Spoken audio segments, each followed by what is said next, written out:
I am Morgan, 31 years old, and somehow still healing from the emotional wounds my family inflicted. As a senior forensic accountant, I built a successful life away from their toxicity, but I still maintained occasional contact out of a misplaced sense of duty. At our family Christmas dinner, I barely brushed past my sister Brianna. She slapped me hard across the face in front of everyone and screamed, "Are you blind or just stupid?" My mother snapped at me saying, "Apologize right now or get out." My father did not say a single word, he just walked over and held the front door open. I walked out without making a sound. That night at 2 in the morning, I logged into my corporate portal and executed an order that would freeze every single asset they owned. Before I continue this story, let me know where you are watching from in the comments below. Hit like and subscribe if you have ever had to stand up to a family who underestimated your worth. Growing up in our affluent Atlanta suburb meant projecting absolute perfection to the outside world. To the community, my parents, Valerie and Harrison, were pillars of success. They owned a prominent logistics company and attended all the right social events. But inside our sprawling brick colonial home, an emotional coldness permeated every corner. I learned early on that my sister Brianna, who is 3 years younger than me, was the golden child. She was always draped in designer labels our parents could barely afford, celebrated for her beauty and charm, while my achievements were entirely ignored. The Christmas dinner was supposed to be a grand celebration of our family legacy. The dining room was decorated beautifully with silver and gold garlands, and the table was perfectly set with my mother's expensive imported crystal. I had spent the previous 3 hours alone in the kitchen, carefully basting the holiday roast and preparing all the side dishes while the rest of the family relaxed and sipped expensive champagne in the living room. Brianna was holding court as usual. Tonight she was wearing a brand new custom silk gown gifted by her husband Gavin.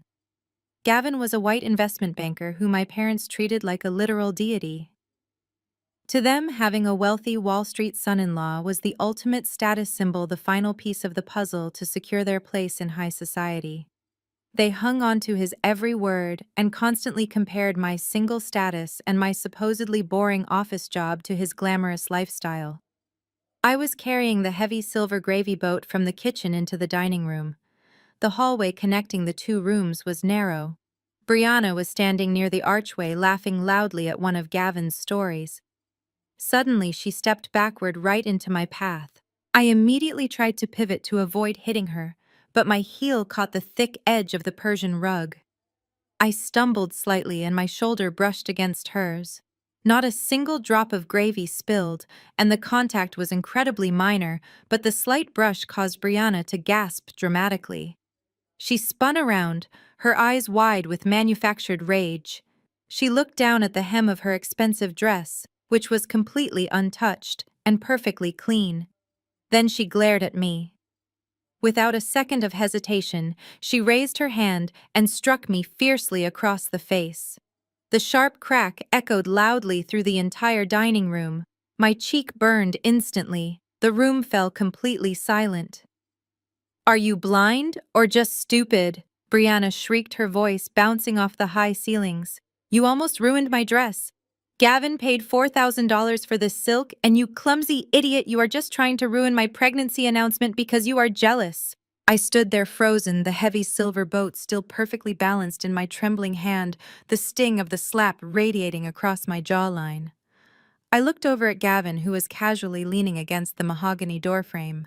A smug and satisfied grin played on his lips as he slowly swirled the drink in his glass. Then I looked at my parents, hoping for just a fraction of support.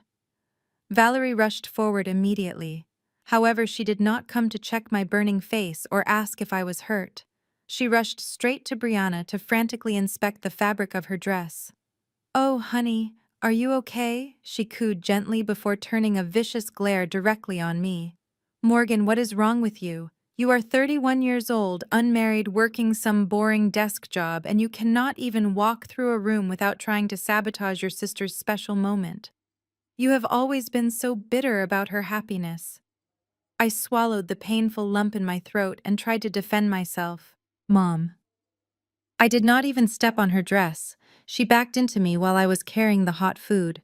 Do not talk back to your mother, my father Harrison boomed loudly. He stepped into the light, aggressively adjusting his expensive silk tie. We are hosting very important guests tonight. Gavin is currently helping my logistics company go public, and I will absolutely not have you disrespecting his wife in my home. Say sorry to your sister right now or get out of my house. The heavy silence stretched on. Brianna stood tall with her arms crossed, eagerly waiting for my public submission. Say it right now, Valerie hissed sharply. Apologize to Brianna. I slowly walked over and placed the gravy boat down on the table. I looked Brianna dead in the eye, and then I looked directly at my parents. I am not apologizing. I said, my voice incredibly steady and completely devoid of emotion. My father did not say another word to me. He simply turned around, walked straight to the front entryway, and held the heavy oak door wide open. Then get out, Harrison said coldly. I immediately left. I drove away from the sprawling estate without looking back. The cold December air seeped through the windows, but it was nothing compared to the chill I felt inside.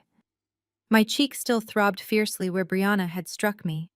The physical pain was sharp, but the emotional sting was something I had lived with for over a decade. I navigated the quiet, winding roads of our affluent Atlanta suburb. The mansions on either side were illuminated by extravagant holiday displays, projecting an image of warmth and perfection. It was the same hollow perfection my parents worshipped. As the miles stretched between me and the house, the memories began to surface, one after another. I remembered the humid summer day I sat in the university financial aid office at 19. The counselor slid a piece of paper across the desk and told me my tuition check had bounced. I had panicked and called my father from a payphone. He did not sound apologetic when he told me the money was gone. He explained casually that Brianna needed a professional pageant coach and a custom wardrobe for her upcoming competition. He called it an investment in her future and told me I was resourceful enough to figure out my own way. I ended up working 3 jobs and taking out crushing student loans just to stay in school while Brianna paraded across a stage wearing my college fund. The flashbacks did not stop there. I drove onto the empty highway and thought about the day I moved into my first apartment. I was sleeping on a cheap air mattress surrounded by unpacked boxes. My mother Valerie had called me crying hysterically. It was not because she missed me. Brianna had maxed out 2 credit cards on a luxury vacation in Tulum and was facing serious legal trouble overseas. Valerie demanded I wire my entire savings to bail her out. When I hesitated, reminding her that I needed to pay my rent, she accused me of being selfish and trying to destroy my sister's life. I transferred the money that afternoon. I ate plain rice for a month just to keep the lights on. Every milestone I achieved was hijacked by Brianna's manufactured crises. My parents constantly drained my resources, my energy, and my spirit to fund her lavish lifestyle. They saw me as an endless well they could draw from whenever the golden child needed water. They always assumed I was just a low-level clerk, pushing papers at a boring firm. They never bothered to ask about my actual title or what I did every day. If they had paid any attention at all, they would have known I was not a weak paper pusher. I was a senior director of operations at one of the most ruthless debt acquisition firms in the country. My entire career was built on forensic accounting, identifying distressed corporate assets, and aggressively acquiring defaulted commercial loans. I spent my days dismantling fraudulent businesses and executing hostile takeovers. I was the person the major banks called when they needed to recover millions of dollars from people exactly like my father and his golden son-in-law. I guided my sedan off the highway and pulled into a deserted shopping plaza. The parking lot was empty except for a few flickering street lamps casting long shadows across the cracked asphalt. I parked in the darkest corner and left the engine running. The heater was finally blowing warm air, but my hands were still freezing. I reached over to the passenger seat and unzipped my heavy leather work bag. I pulled out my secure corporate laptop and rested it heavily against the steering wheel. I flipped the screen open and the bright glow illuminated the dark interior of my car. I connected to the encrypted mobile hotspot and logged into the firm portal. The high-level security clearance recognized my credentials immediately. I bypassed the standard employee dashboards and went straight to the restricted administrative files. I opened the master folder labeled Harrison Logistics. For the past 6 months, I had been quietly monitoring my parents' business accounts from the shadows. I knew exactly how deep in debt they really were. I knew about the secret commercial loans my father took out to maintain their wealthy image at the country club. I knew about the home equity line of credit they had completely exhausted to pay for Brianna's extravagant wedding. More importantly, I knew they had missed their last 3 consecutive payments on the primary business loan. The bank had quietly sold their defaulted debt to my firm just 2 weeks ago. I stared at the screen, analyzing the exact numbers one last time. They owed millions. The clauses in the acquisition contract gave my firm the immediate right to recover the funds through total asset seizure since the account was severely delinquent. I navigated to the execution command window. My fingers hovered over the keyboard. I thought about the sting of the slap ringing through the dining room. I thought about my mother telling me to get out. I thought about my father holding the heavy oak door wide open. There was absolutely no hesitation left in me. I typed in my final authorization code. A prompt appeared on the screen asking for the execution timeline. I selected the immediate action protocol and scheduled it for the nightly system refresh cycle. I typed in the final command asset seizure and account freeze execute at 2 in the morning. I pressed the enter key firmly. The screen flashed green, confirming the irrevocable order was locked into the banking system. I closed the laptop, plunging the car back into total darkness. It was done. Tomorrow they would wake up to a reality they could not buy their way out of. I put the car back in drive and pulled out of the empty parking lot, heading toward my own home, leaving them to their fate. Back at the sprawling brick colonial, the holiday party had finally ended. The caterers had packed up their silver trays and left. The heavy oak front door was securely locked. The house was completely silent except for the low hum of the central heating system. It was 2 in the morning. In the master suite, my mother Valerie was propped up against a mountain of plush silk pillows. She was wide awake. The glow of her tablet illuminated her face as she scrolled through an exclusive designer boutique online. She was already planning Brianna's extravagant baby shower. She had loaded her digital shopping cart with imported Italian lace linens, custom crystal centerpieces, and a vintage silver rattle that cost more than my first car. The total was staggering, but to Valerie the price tag was simply a necessity to maintain her image among the Atlanta elite. She navigated to the checkout page and confidently entered the details of her heavy metal black card. She pressed confirm and waited for the familiar screen thanking her for her purchase. Instead, a red error message flashed across the screen. Transaction declined. Please contact your financial institution. Valerie frowned slightly. She assumed it was a standard security hold due to the late hour and the large transaction amount. She tapped the screen and tried processing the payment a second time. The same red text appeared instantly. Annoyed, she reached into her designer nightstand and pulled out her Platinum Rewards card. She typed in the numbers and hit submit. Declined. She tried a third card. Declined. Her irritation quickly morphed into a hot prickle of anxiety. Valerie snatched her phone from the bedside table and dialed the 24-hour luxury concierge service attached to her primary account. She tapped her manicured nails against the headboard while waiting for a representative. When a polite voice finally answered, Valerie immediately adopted her haughtiest tone, demanding to know why her cards were blocked. The representative placed her on a brief hold. When he returned, his tone had shifted from accommodating to strictly professional. He informed her that a sweeping corporate lien had been executed against all linked accounts. Every single line of credit, every checking account, and every savings portfolio under her name and social security number had been completely frozen. Valerie demanded to speak to a manager, screaming that they were making a massive mistake. The representative calmly stated that the freeze was not initiated by the bank, but by an external debt acquisition firm executing a defaulted commercial loan seizure. The call disconnected, leaving Valerie staring blindly at her blank phone screen. Down the hall in his mahogany-paneled home office, my father Harrison was also awake. He was sitting in his leather chair nursing a glass of scotch and admiring the framed country club certificates on his wall. His phone suddenly buzzed violently on the heavy wooden desk. It was an automated emergency alert from the commercial bank that handled all the finances for Harrison Logistics. Harrison picked up the phone expecting a routine notification about a cleared vendor payment. He opened the text message, and the blood instantly drained from his face. The message was a high-priority security alert, stating that the primary operating accounts for his trucking fleet had plummeted to zero. He slammed his glass down, spilling expensive scotch across his desk. He lunged for his laptop and frantically navigated to the banking portal. His hands were shaking so badly he mistyped his password twice. When he finally broke through the security firewall, the dashboard loaded, and his worst nightmare became a terrifying reality. The numbers on the screen were entirely red. The payroll account that held the wages for his 70 drivers was empty. The equipment leasing account used to maintain his massive fleet of freight trucks was completely drained. Even the secret emergency reserve fund he had hidden from Valerie was gone.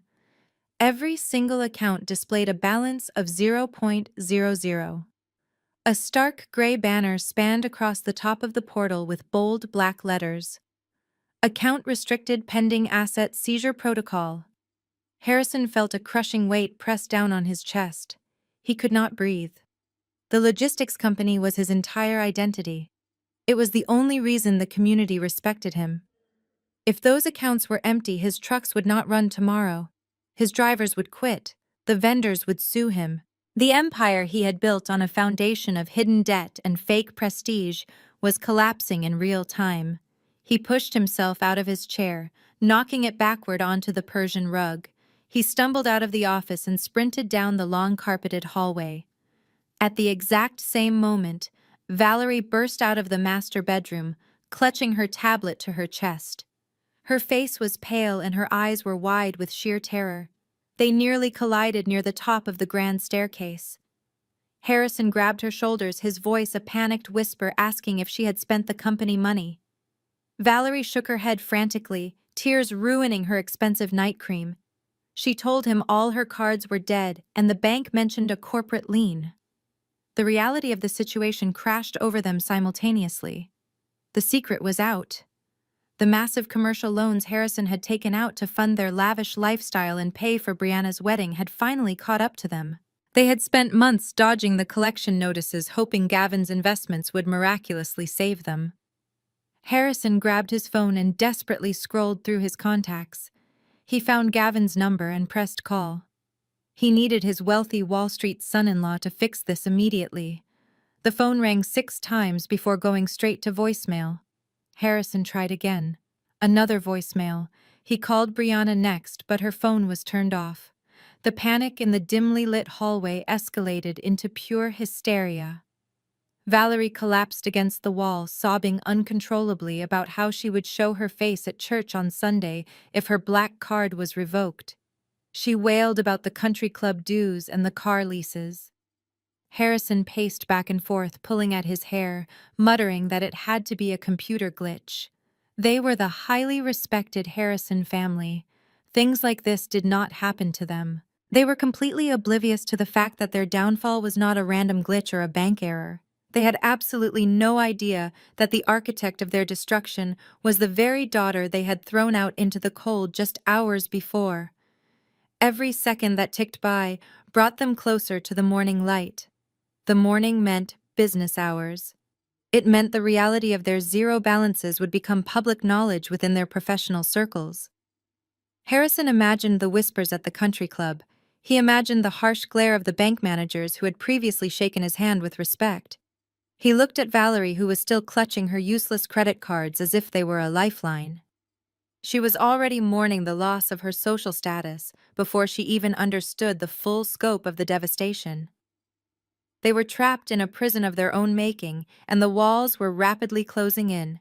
They sat together on the floor of their silent mansion, surrounded by expensive things they no longer owned, agonizing over their sudden ruin, and waiting for a miracle from Gavin that would never come. At 6 in the morning, the sun began to rise over the city skyline, casting a warm golden light across my downtown loft. I was standing in my modern kitchen, making a simple pour over coffee. My apartment was quiet and peaceful, and entirely paid for by my own hard work. It was a stark contrast to the absolute chaos I knew was unfolding across town at my parents' sprawling brick colonial. I wore a simple silk robe and watched the city wake up below me, through the floor-to-ceiling windows. I felt no guilt about what I had done. I felt no remorse. For the first time in my 31 years, I felt a profound sense of clarity and absolute control. My phone began to vibrate violently against the cold granite countertop, disrupting the morning silence. The caller ID flashed my mother's name, Valerie. I let it ring 5 times, watching the screen light up the dim kitchen. I slowly picked it up and pressed answer. I did not say hello. I just brought the phone to my ear and listened. "Morgan, you need to get down to your office right now," Valerie shrieked through the speaker. Her voice was shrill, hysterical, and completely unhinged. She did not ask how I was doing. She did not mention the stinging slap I had received from Brianna the night before. She did not apologize for throwing me out into the freezing cold. "There was a computer glitch at the bank overnight and all our accounts are locked," she demanded frantically. "Your father's logistics company accounts are sitting at zero. My black card was declined when I tried to order the imported lace for your sister's baby shower. You work at one of those boring financial processing places, right? Call whoever is in charge of customer service and tell them to fix this immediately. Tell them we are the Harrison family and this error is completely unacceptable. We have country club dues processing today and the leases for the luxury vehicles are due. Fix it now, Morgan." I took a slow, deliberate sip of my black coffee. The rich, dark roast tasted exceptionally good this morning. I let the silence stretch over the phone line for a long moment, letting her frantic, heavy breathing fill the empty space. I wanted her to sit in her anxiety. "It is not a computer glitch, Mom," I said, my voice perfectly level and devoid of any emotion. "What are you talking about?" Valerie snapped, her impatience flaring up instantly. "Of course it is a glitch. Do not argue with me, Morgan, just do what I tell you for once in your miserable life. Use your little clerk position to look up the routing numbers and fix the system. Gavin is not answering his phone and your father is having a severe panic attack in the hallway. We need this resolved before the bank opens and people start asking questions." I turned my back to the windows and leaned against the counter. "You really have absolutely no idea what I do for a living, do you?" I asked quietly. "After all these years, you still think I just file papers in a gray cubicle somewhere. You never once asked about my promotions or my degree. I do not have time for your bitter attitude today," Valerie yelled. "Fix the accounts, Morgan, before your father loses his mind." I took a deep breath and finally unleashed the heavy truth I had been holding back for years. I am not a low-level clerk, Mom. I am a senior director of operations at Apex Debt Acquisition. I am a federally certified forensic accountant. I specialize in identifying, investigating, and aggressively acquiring severely defaulted commercial loans from major banks. And exactly 2 weeks ago, my firm purchased the primary commercial debt portfolio for Harrison Logistics. The line went completely dead silent. For several long seconds, the only sound was the faint hum of my refrigerator. When Valerie finally spoke again, her tone was entirely different. It was uncertain, wavering dangerously between confusion and outright denial. "What does that mean?" she asked, her voice trembling slightly. "What are you saying to me right now?" "It means that you and Dad have been lying to everyone in your social circle," I explained smoothly, laying out the facts like clinical evidence. "You have not been wealthy for a very long time. You secretly maxed out the home equity line of credit on the family estate to pay for Brianna's extravagant wedding. You took out predatory commercial loans under the logistics company name just to keep paying your expensive country club memberships. And you stopped paying the commercial bank 3 months ago. Your accounts were classified as severely delinquent toxic debt. So the bank sold your defaulted loans to my firm for pennies on the dollar." "You are lying!" Valerie gasped violently. Her breathing was becoming rapid and shallow. You are just making this up to scare us because you are insanely jealous of your sister and her perfect husband. You do not have that kind of power over us. We are a prominent family. I have all the power, Mom. I corrected her sharply, my voice cutting through her delusions. I was the one who personally audited your financial files. I was the one who saw the fake expense reports Dad submitted to hide the missing money. And last night, while you were happily shopping online for baby gifts, I was the one sitting in my cold car pressing the button to execute the corporate lien. I froze the accounts, Mom. It was not a glitch. It was me. I legally own your debt. Morgan, please. Valerie stammered, the arrogant, commanding edge completely stripped from her voice, replaced by pure, desperate panic. You cannot do this to us. We are your family. Your father is going to lose his entire business. The freight trucks cannot run today without payroll and fuel money. We have absolutely nothing left. You have to log back in and reverse it.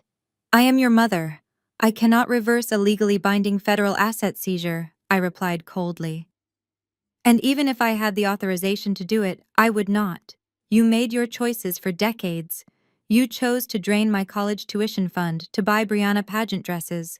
You chose to force me to empty my savings to bail her out of foreign jails. You chose to throw me out of your house on Christmas Eve for a crime I did not commit, just to protect the fragile ego of your precious white son-in-law. Gavin is going to fix this, Valerie cried out desperately, clinging to her last pathetic shred of hope. He is a brilliant Wall Street investment banker. He will simply transfer the funds from his massive portfolio and pay off whatever we owe your firm. He is going to save us, and you are going to look like a vindictive fool, Morgan. I almost laughed at her incredible blind delusion. You should definitely try calling Gavin again, I suggested lightly, allowing a hint of dark amusement to creep into my tone. But you might have a very hard time getting through to him this morning.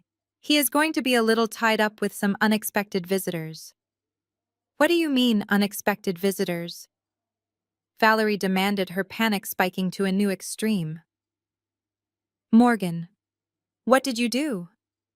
I did not answer her frantic questions. I took one final sip of my coffee, enjoying the quiet peace of my home. Have a nice morning, Mom, I said, and firmly ended the call. I placed the phone face down on the cold granite counter and waited for the real show to begin. Across town in the grand hallway of the family estate, Valerie stared in sheer disbelief at the blank screen of her phone.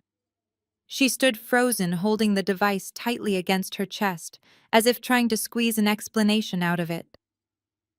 Harrison paced relentlessly back and forth, his expensive silk slippers patting softly against the hardwood floor. He repeatedly asked Valerie what Morgan had said, and if the banking glitch was finally fixed. Valerie slowly lowered the phone, her face completely drained of all color. Her voice trembled uncontrollably as she told Harrison that Morgan claimed to own their debt and that the commercial bank had sold the logistics company loans to Morgan's firm. Harrison stopped pacing abruptly. He vehemently refused to believe it, calling it a ridiculous lie, born out of deep-seated jealousy. He insisted that Gavin would fix the entire mess the moment Wall Street opened for business. Valerie desperately needed to hear Gavin's voice to reassure her that their wealthy son-in-law was still their ultimate savior. Her fingers shook violently as she navigated her contacts and pressed the button to call Brianna, hoping she would answer and pass the phone to her husband. The line rang twice before Brianna answered. Her voice was thick with sleep and severe annoyance, demanding to know why her mother was calling at such an ungodly hour. Valerie practically sobbed into the receiver, begging Brianna to wake Gavin up immediately. She babbled incoherently about frozen accounts and Morgan's terrifying threats. Before Brianna could even process the frantic words tumbling out of her mother's mouth, a piercing sound cut through the phone line. Valerie stopped talking and strained her ears. It was the loud, unmistakable wail of heavy sirens. The high-pitched noise grew rapidly louder and more intense until it sounded like it was right inside Brianna's luxury townhome. Harrison leaned closer to Valerie, pressing his ear against the back of the phone. Through the speaker, they could hear the frantic barking of neighborhood dogs and the screeching of heavy tires stopping abruptly on the pavement outside. Brianna sounded confused and terrified as she told her mother there were flashing red and blue lights, illuminating her bedroom windows. Valerie heard the sound of heavy footsteps running across Brianna's perfectly manicured front lawn. Then came a booming voice, amplified by a megaphone, commanding everyone inside the residence to remain completely still. A fraction of a second later, a deafening crash echoed violently through the phone speaker. The heavy reinforced front door of Brianna's multi-million-dollar home was violently kicked open off its hinges. The brutal sound of splintering wood and shattering glass made Valerie scream and drop the phone onto the carpet. Harrison quickly scrambled to his knees and put the device on speakerphone, his heart pounding fiercely in his chest. Through the clear audio, they heard the chaotic stampede of heavy tactical boots swarming into the foyer. Deep, authoritative voices echoed off the high vaulted ceilings of Brianna's house, identifying themselves as federal agents. Brianna shrieked in absolute terror, screaming at them to get out and threatening to call the local police. One of the agents loudly announced that they were the Federal Bureau of Investigation executing a federal search and seizure warrant. Valerie and Harrison listened in frozen horror as the chaos unfolded live in Brianna's master bedroom. They heard the terrifying sounds of a physical struggle, followed by a loud, heavy thud as someone was forced violently onto the floor. Gavin yelled out in pain and indignation, demanding to call his lawyers and shouting that he personally knew the mayor. The federal agent did not care about Gavin's elite connections. His voice cut through the room with absolute authority, reading the official charges aloud. He stated that Gavin was being placed under immediate arrest for multiple counts of wire fraud, money laundering, and the operation of a massive financial Ponzi scheme. The words hit Valerie and Harrison like physical blows to the stomach, knocking the wind completely out of them. The agent continued outlining the staggering scope of the investigation, stating that the so-called elite Wall Street investment fund was nothing more than a highly sophisticated scam. He announced that Gavin had defrauded dozens of high-net-worth individuals out of millions of dollars using new investor funds to pay fake returns to older clients, while skimming the rest to fund his lavish lifestyle. Valerie covered her mouth to stifle a gut-wrenching sob as the brutal truth finally set in. The custom silk dresses, the luxury vehicles, and the extravagant overseas vacations were all paid for with stolen money. Through the speakerphone, they heard the distinct metallic click of heavy handcuffs locking securely around Gavin's wrists. Brianna was crying hysterically, begging Gavin to tell them it was a horrible mistake. Gavin did not offer any comfort or reassurance to his pregnant wife. Instead, he angrily cursed at the federal agents and demanded his right to remain silent. The grand illusion of the perfect wealthy white son-in-law shattered instantly, leaving behind the pathetic reality of a common corporate criminal. Harrison sat motionless on the hallway floor, staring blankly at the expensive wallpaper. The devastating realization of what this meant for his own business slowly began to suffocate him. He had trusted Gavin completely. He had handed over millions of dollars from his logistics company to Gavin's fake investment fund, believing the promised massive returns would cover his own secret commercial debts. He had illegally mortgaged his family legacy to impress a man who was nothing more than a charismatic thief. Now the money was gone forever. Gavin's fund was an active federal crime scene.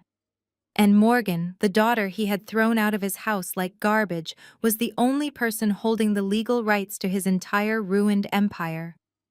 The federal agents continued their aggressive raid, tearing through Brianna's pristine home, confiscating computers, hard drives, and boxes of hidden financial documents.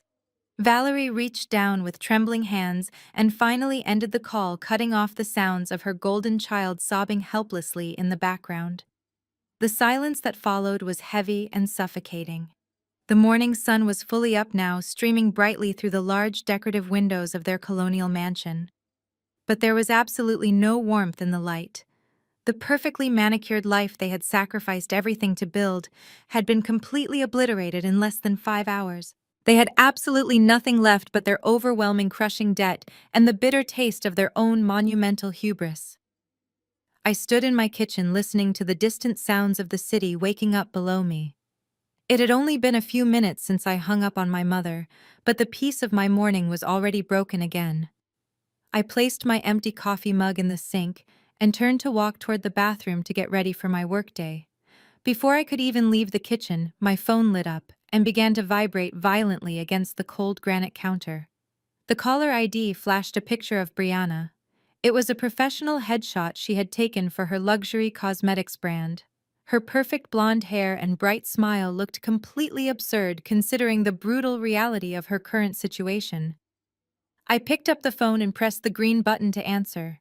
The sound of sheer hysteria poured out of the speaker the moment the call connected. Brianna was hyperventilating and sobbing so violently she could barely form a complete sentence. Her voice was completely unrecognizable, distorted by pure panic and uncontrollable rage. When she finally managed to catch her breath, she unleashed a torrent of vicious accusations directly at me. She screamed that I was a sick, jealous monster who could not stand to see her happy. She accused me of forging financial documents and calling federal agents to ruin her life. She yelled that I had always hated Gavin because he was successful and I was not. She demanded that I call the authorities right now and confess that I made the whole thing up just to destroy her pregnancy announcement. I stood perfectly still and let her scream. I did not interrupt her frantic meltdown. Through the speaker, I could hear the terrifying sounds of federal agents actively tearing her house apart in the background. I heard heavy doors slamming open and muffled authoritative voices giving strict orders to catalog evidence. I heard the sharp sound of glass breaking as someone carelessly dropped something in their aggressive search. Brianna kept crying and telling me that Gavin was a good man and a brilliant investor who simply made a few minor administrative errors. She said I had destroyed her family legacy just to satisfy my own bitter resentment, and that she would never forgive me for sending the feds to her door. When she finally ran out of breath and the line grew somewhat quiet, except for her heavy, wet sobbing, I decided to speak. My voice was completely calm and entirely unbothered by her emotional collapse. I told her she was giving me way too much credit for her current nightmare. I explained clearly that I did not call the Federal Bureau of Investigation. I told her I had absolutely nothing to do with the criminal raid currently happening in her expensive living room. My jurisdiction at the firm was strictly limited to acquiring and collecting the defaulted commercial debt our parents had foolishly accumulated. I told her I only audited the numbers for the bank. Brianna stammered loudly, her voice laced with deep confusion and stubborn denial. She asked me what I meant and who else could have possibly known about Gavin's private business affairs. She insisted that Gavin kept a very tight circle and that no one else had any access to his highly secure financial records. She tried to convince herself that I was lying just to cover my own tracks. I took a slow, deliberate breath and decided it was finally time to shatter the last remaining piece of her perfect illusion. I told her that Gavin did not keep a very tight circle after all. I explained that while I was conducting the forensic accounting audit on our parents' logistics company, I noticed a series of bizarre recurring wire transfers. Massive sums of money were being funneled directly from Gavin's supposed investment fund into a private shell company registered under a fake name. From there, the stolen money was being used to pay the expensive monthly lease on a luxury high-rise penthouse in Midtown Atlanta. I made sure to emphasize that it was not a corporate office space, but a highly exclusive residential apartment. I heard Brianna stop breathing on the other end of the line. The crying completely ceased. I continued speaking, laying out the brutal facts without a single shred of sympathy. I told her that the penthouse was occupied by a 22-year-old girl named Chloe. She was a former bottle service waitress Gavin had met at an exclusive nightclub 2 years ago. I explained that Gavin had been fully supporting her for 24 months, paying her rent, buying her expensive designer bags, and taking her on secret tropical vacations, while Brianna was busy planning her fake high society charity events. Brianna let out a choked, pathetic gasp and denied it instantly. She whispered weakly that Gavin loved her and would never cheat on her. She tried to say he worked late hours to provide for their future baby and their perfect life together. I did not let her sink into the comfort of her delusion. I told her the truth was much worse than just simple infidelity. I explained that when Gavin's fraudulent schemes started to inevitably collapse, he panicked. He needed every single dollar he could find to pay off the angry early investors who were aggressively demanding their money back. So 3 months ago, he abruptly stopped paying Chloe's rent. He cut off all her luxury credit cards and entirely stopped answering her phone calls. He thought she was just a dumb, naive girl he could easily discard without any consequences. But Chloe was not stupid at all. Over the course of their 2-year affair, she had quietly listened to him brag about his illegal financial operations. She had secretly taken pictures of confidential financial documents he carelessly left sitting on her kitchen counter after a few drinks. She had saved every single text message and every single email where he foolishly incriminated himself. When the formal eviction notice arrived at her penthouse, Chloe was absolutely furious. She packed up all the damning evidence, put it in a neat little folder, and marched straight into the federal building downtown. She handed over everything to the authorities and cut a full immunity deal for herself to avoid any accessory charges. "The person who tipped off the feds was not me," I said quietly, letting the heavy words sink in. "The person who destroyed your perfect husband and your perfect life was the 22-year-old mistress he decided he no longer wanted to pay for. She was the actual whistleblower. I just followed the money trail after the federal investigation was already well underway." The silence from Brianna's end of the line was absolute and terrifying. The shrill, hysterical anger had completely evaporated and was replaced by a profound and devastating shock. The entire foundation of her identity was built on being the chosen golden child, the perfect daughter with the perfect wealthy husband. Now she was being forced to realize that her entire marriage was a complete sham funded entirely by stolen money and shared with a girl fresh out of college. I did not wait for her to formulate a response. I told her she should probably start looking for a very good divorce lawyer, assuming she could find one willing to work for free, since all her bank accounts were about to be seized by the government. I reminded her that the custom silk dress she loved so much, the one she slapped me over, was paid for with the tears of ruined investors and the dirty money of a cheating liar. I ended the call right there and turned my phone completely off. I walked into my bathroom and turned on the hot shower, ready to start my successful day, knowing the toxic empire they built had finally burned straight to the ground. The harsh reality of their situation arrived at precisely 10 in the morning. A black town car pulled into the sweeping circular driveway of the family estate.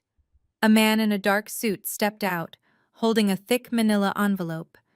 Harrison watched him from the large bay window of his home office.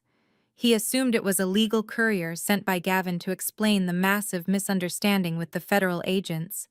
He practically ran to the heavy oak front door to receive the package. He did not even wait for the man to knock. He snatched the envelope and tore it open right in the foyer.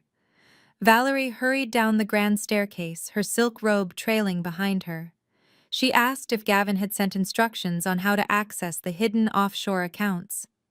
Harrison did not answer her. His eyes scanned the crisp legal document, and the remaining color drained from his face. It was not a letter from Gavin's lawyers. It was a formal notice of foreclosure and immediate eviction.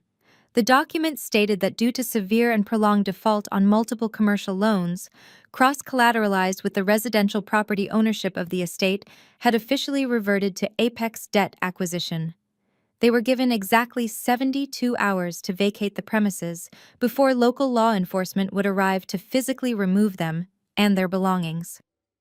Valerie snatched the paper from his trembling hands. She read the words, but her mind simply refused to process the devastating reality.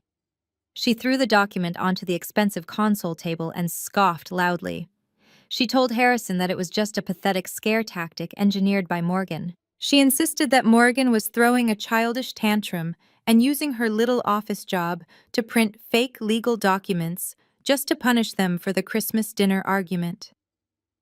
Valerie vehemently refused to believe that the daughter she had belittled her entire life possessed the actual power to take away her home. Harrison nodded in desperate agreement.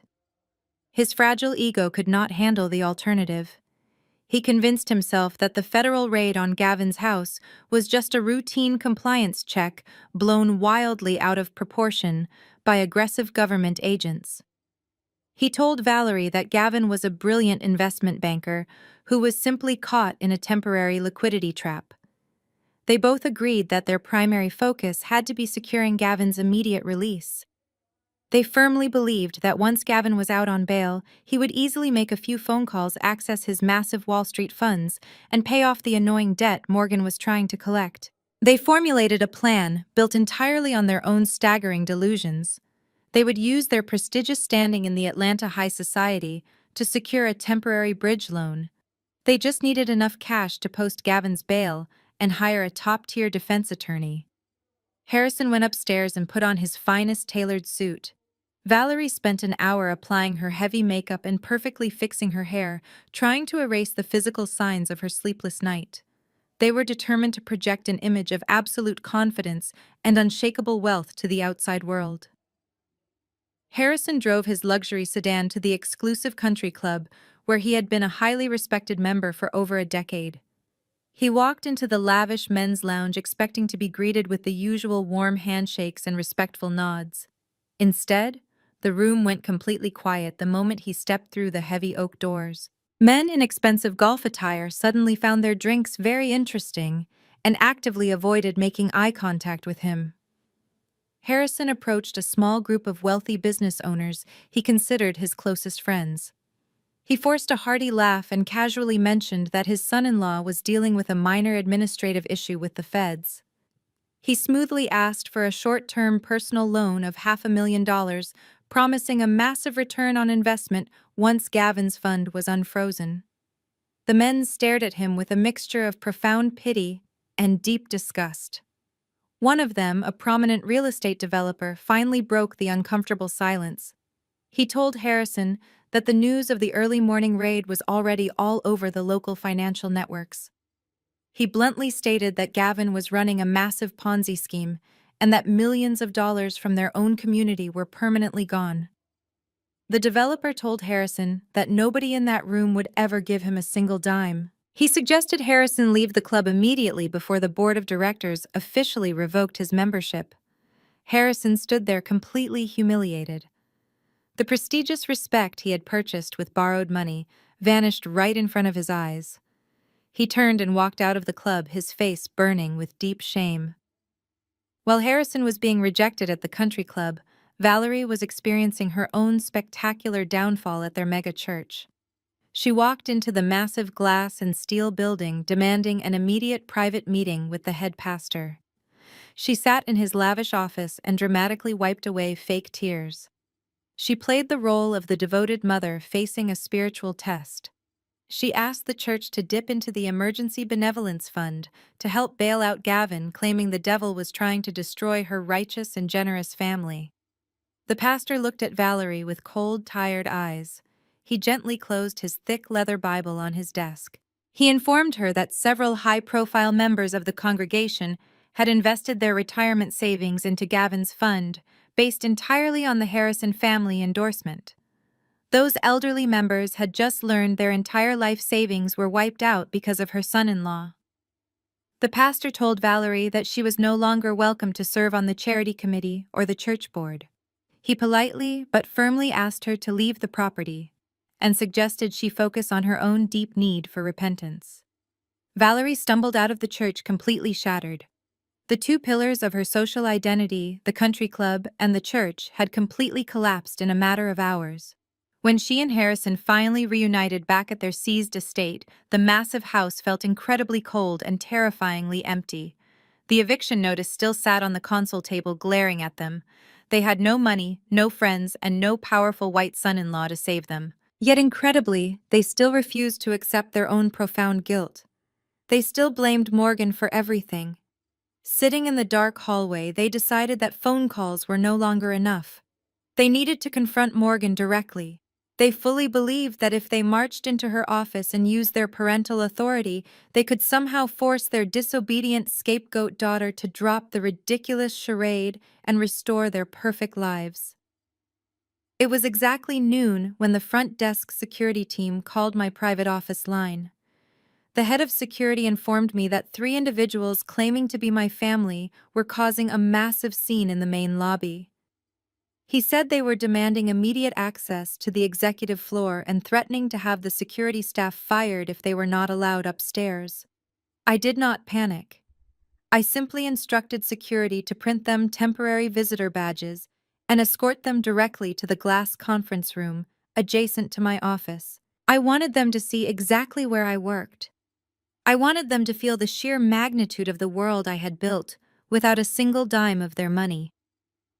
I stood up from my heavy mahogany desk and walked over to the soundproof glass wall of my office. From my vantage point, I had a perfect view of the main executive floor. Apex Debt Acquisition occupied the top 3 floors of the tallest skyscraper in downtown Atlanta. The space was a fortress of polished marble, sleek steel, and floor-to-ceiling windows overlooking the city skyline. Dozens of highly paid financial analysts and ruthless corporate lawyers moved with quiet urgency through the open workspace.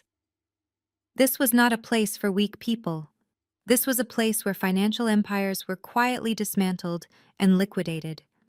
A few minutes later, the heavy glass doors of the elevator bank slid open. Harrison, Valerie, and Brianna stepped onto the executive floor, escorted by 2 armed security guards. The sight of them was almost comical. They were trying desperately to project their usual image of untouchable high society wealth. Harrison was wearing his best tailored suit. Valerie was clutching a ridiculously expensive designer handbag. Brianna had hidden her swollen eyes behind massive dark sunglasses. But their fragile facade was completely crumbling. Their clothes looked slightly wrinkled. Their posture was rigid with suppressed panic. They looked exactly like what they were, which was desperate debtors facing absolute ruin. They stopped in the middle of the busy floor, completely disoriented by their surroundings. They had always pictured me working in some dingy cubicle farm filing paperwork for a middle manager. Instead, they found themselves standing in the nerve center of a multi-billion-dollar financial institution. Valerie looked around with wide eyes, taking in the original modern art on the walls and the expensive custom furniture. I could see the profound confusion washing over her face. This environment completely shattered the pathetic narrative she had carefully constructed about my life. Brianna nervously adjusted her designer maternity coat, realizing that her entire luxury brand could probably be bought and sold by the administrative assistants working on this floor. Before they could spot me behind the tinted glass of my office, my executive assistant Marcus approached them. Marcus was a sharply dressed former corporate litigator who did not tolerate any nonsense. He politely asked them to wait in the conference room. Harrison immediately puffed up his chest and tried to use his booming, authoritative voice. He loudly announced that he was Harrison, the owner of Harrison Logistics, and he demanded to see his daughter right this second. He spoke to Marcus as if he were a lowly servant meant to be ordered around. Marcus did not even blink. He simply checked his digital tablet and calmly stated that Harrison Logistics was currently in active receivership and under federal review. He then coldly informed my father that loud voices were strictly prohibited on the executive floor. The surrounding analysts and lawyers briefly looked up from their screens, casting annoyed and pitying glances at my family. In their country club, Harrison was a king, but on my floor he was just another defaulted account number causing a minor disturbance. The sheer embarrassment instantly deflated him. He closed his mouth and silently followed Marcus into the glass conference room. I took my time before going in to meet them. I picked up a thick financial dossier containing every single detail of their ruined lives. I smoothed out my tailored designer suit. I had paid $5,000 for it and it commanded absolute authority. I walked out of my private office and made my way across the open floor. As I walked, several senior partners stopped to greet me with genuine respect. The head of the legal department asked for my approval on a massive corporate merger. The chief financial officer nodded to me, calling me director. I handled their questions effortlessly, displaying my undeniable power right in front of the glass conference room where my family sat waiting. Through the glass, I watched Valerie and Brianna observing me. Their mouths were slightly open in sheer disbelief. They watched powerful older men in expensive suits defer to me for final decisions. They watched me command the entire room without raising my voice. For 31 years, they had treated me like I was completely invisible. They had convinced themselves that I was nothing more than an ungrateful disappointment who envied their perfect lives. Now they were trapped in a glass box, being forced to witness the terrifying reality that I was vastly more successful and powerful than Gavin and Harrison combined. I finally turned the handle and pushed open the heavy glass door of the conference room. The atmosphere inside was thick with tension and the smell of my mother's heavy, expensive perfume. They all stood up simultaneously, as if driven by some lingering instinct to assert dominance. Brianna ripped off her sunglasses, her eyes red and furious. Harrison opened his mouth to start shouting his demands. Valerie stepped forward, raising her hand to point an accusing finger directly at my face. I did not let any of them speak. I walked to the head of the long, polished table and dropped the heavy financial dossier onto the surface with a loud, resounding thud. I did not offer them a seat. I did not offer them coffee. I looked at the three of them with the exact same clinical detachment I used when assessing a bankrupt corporation. "You have exactly 5 minutes to state your business," I said, my voice ice cold and echoing slightly in the large room. "And before anyone decides to raise their voice, remember that you are standing in my building. You are sitting in my conference room, and I am the person holding the legal title to every single thing you own. Start talking." Harrison slowly lowered himself into one of the expensive leather chairs at the table. He looked small for the first time in his entire life. The booming confidence he had used to intimidate me since I was a child was completely gone.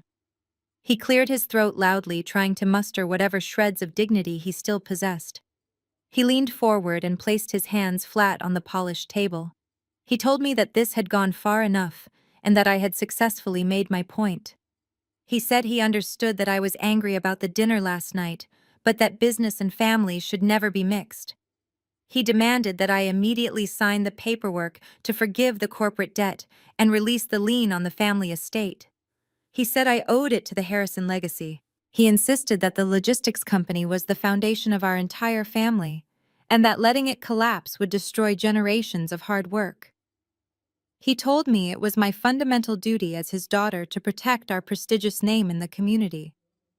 I sat perfectly still and let his ridiculous demands wash over me. I did not blink. I did not interrupt him.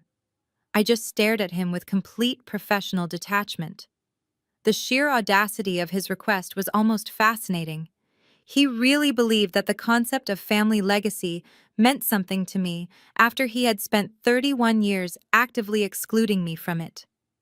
When I did not immediately respond to his demands, Valerie decided it was her turn to try a different tactic.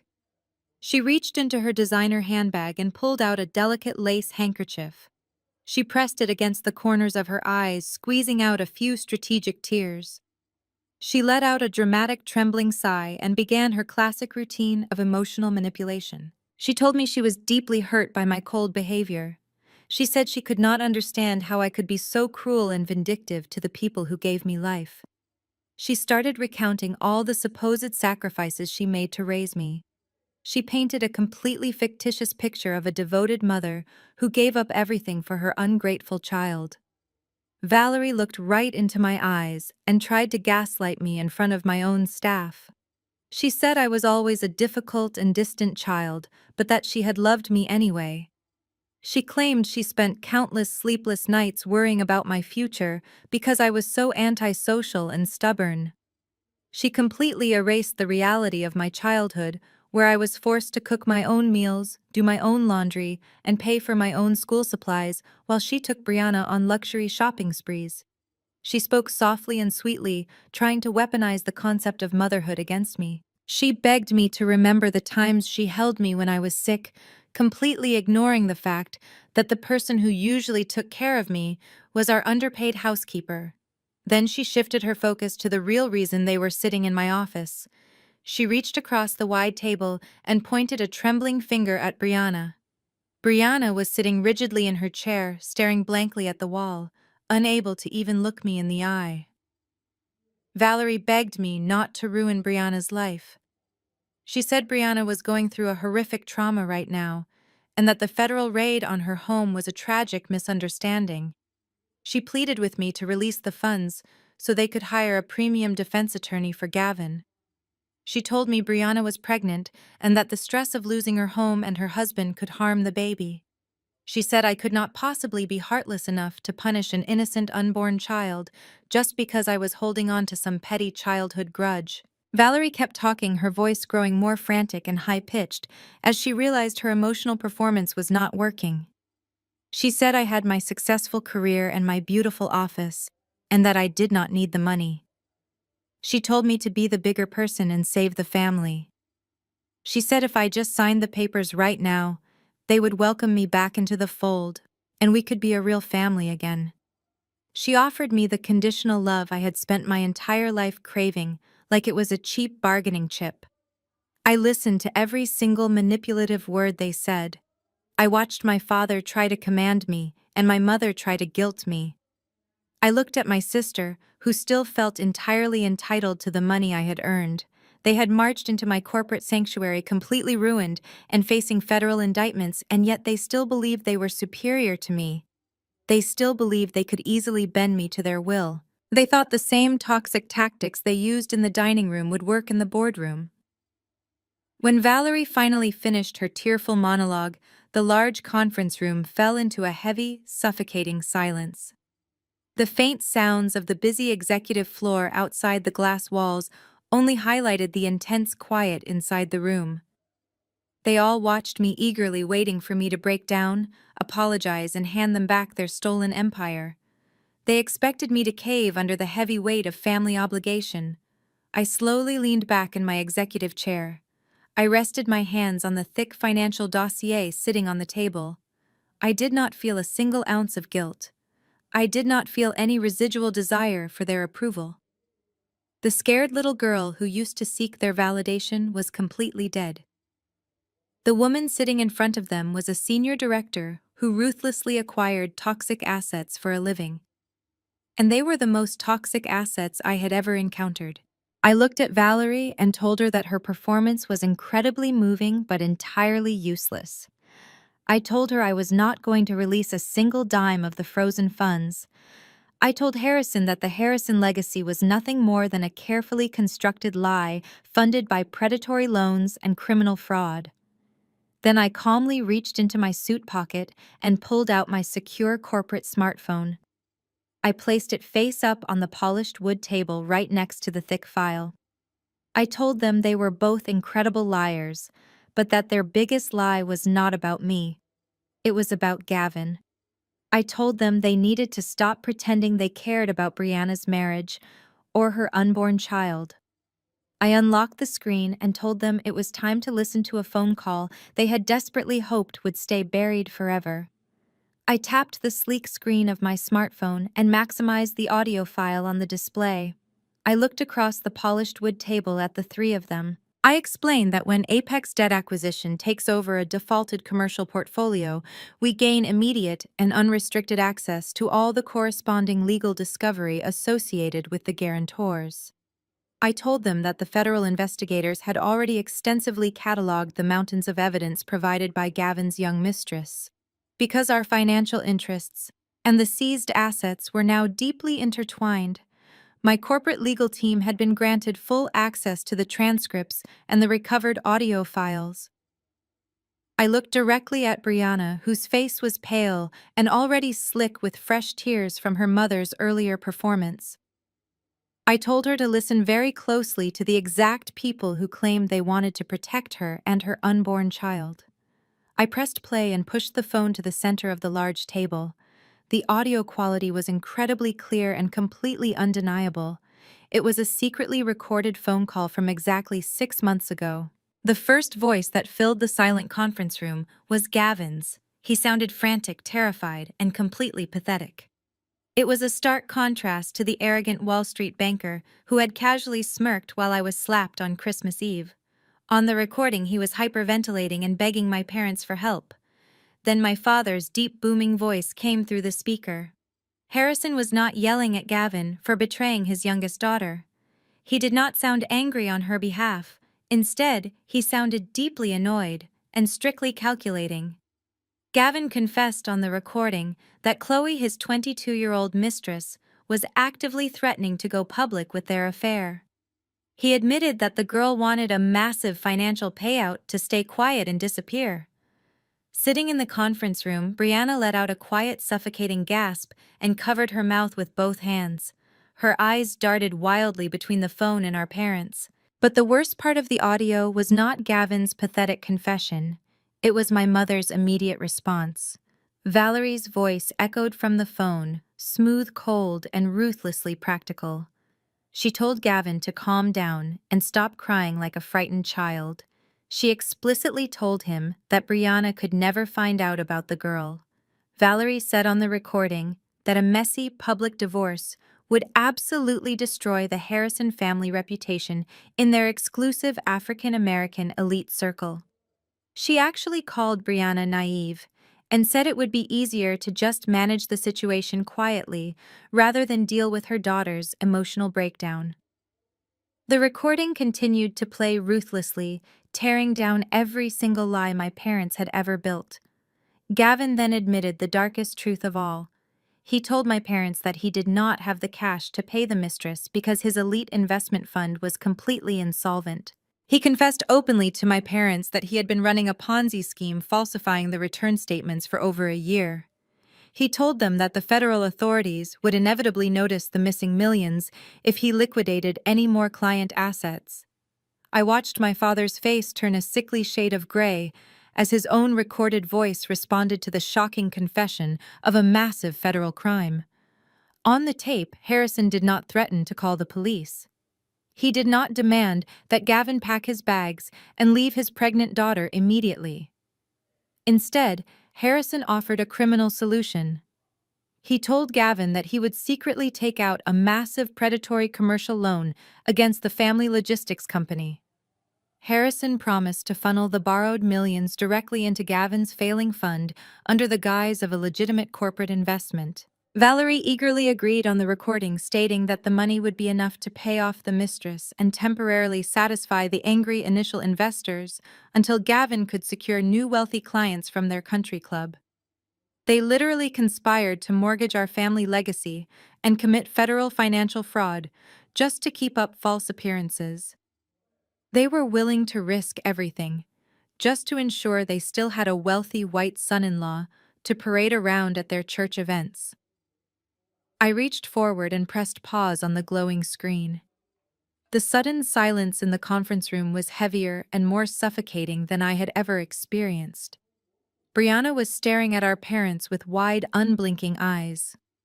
The grand illusion of being the golden child was completely shattered into a million jagged pieces. She realized in that exact agonizing moment that she was never truly loved or protected by them. She was just a beautiful, convenient prop they used to secure their high society status. When Gavin became a massive liability, they did not protect her at all.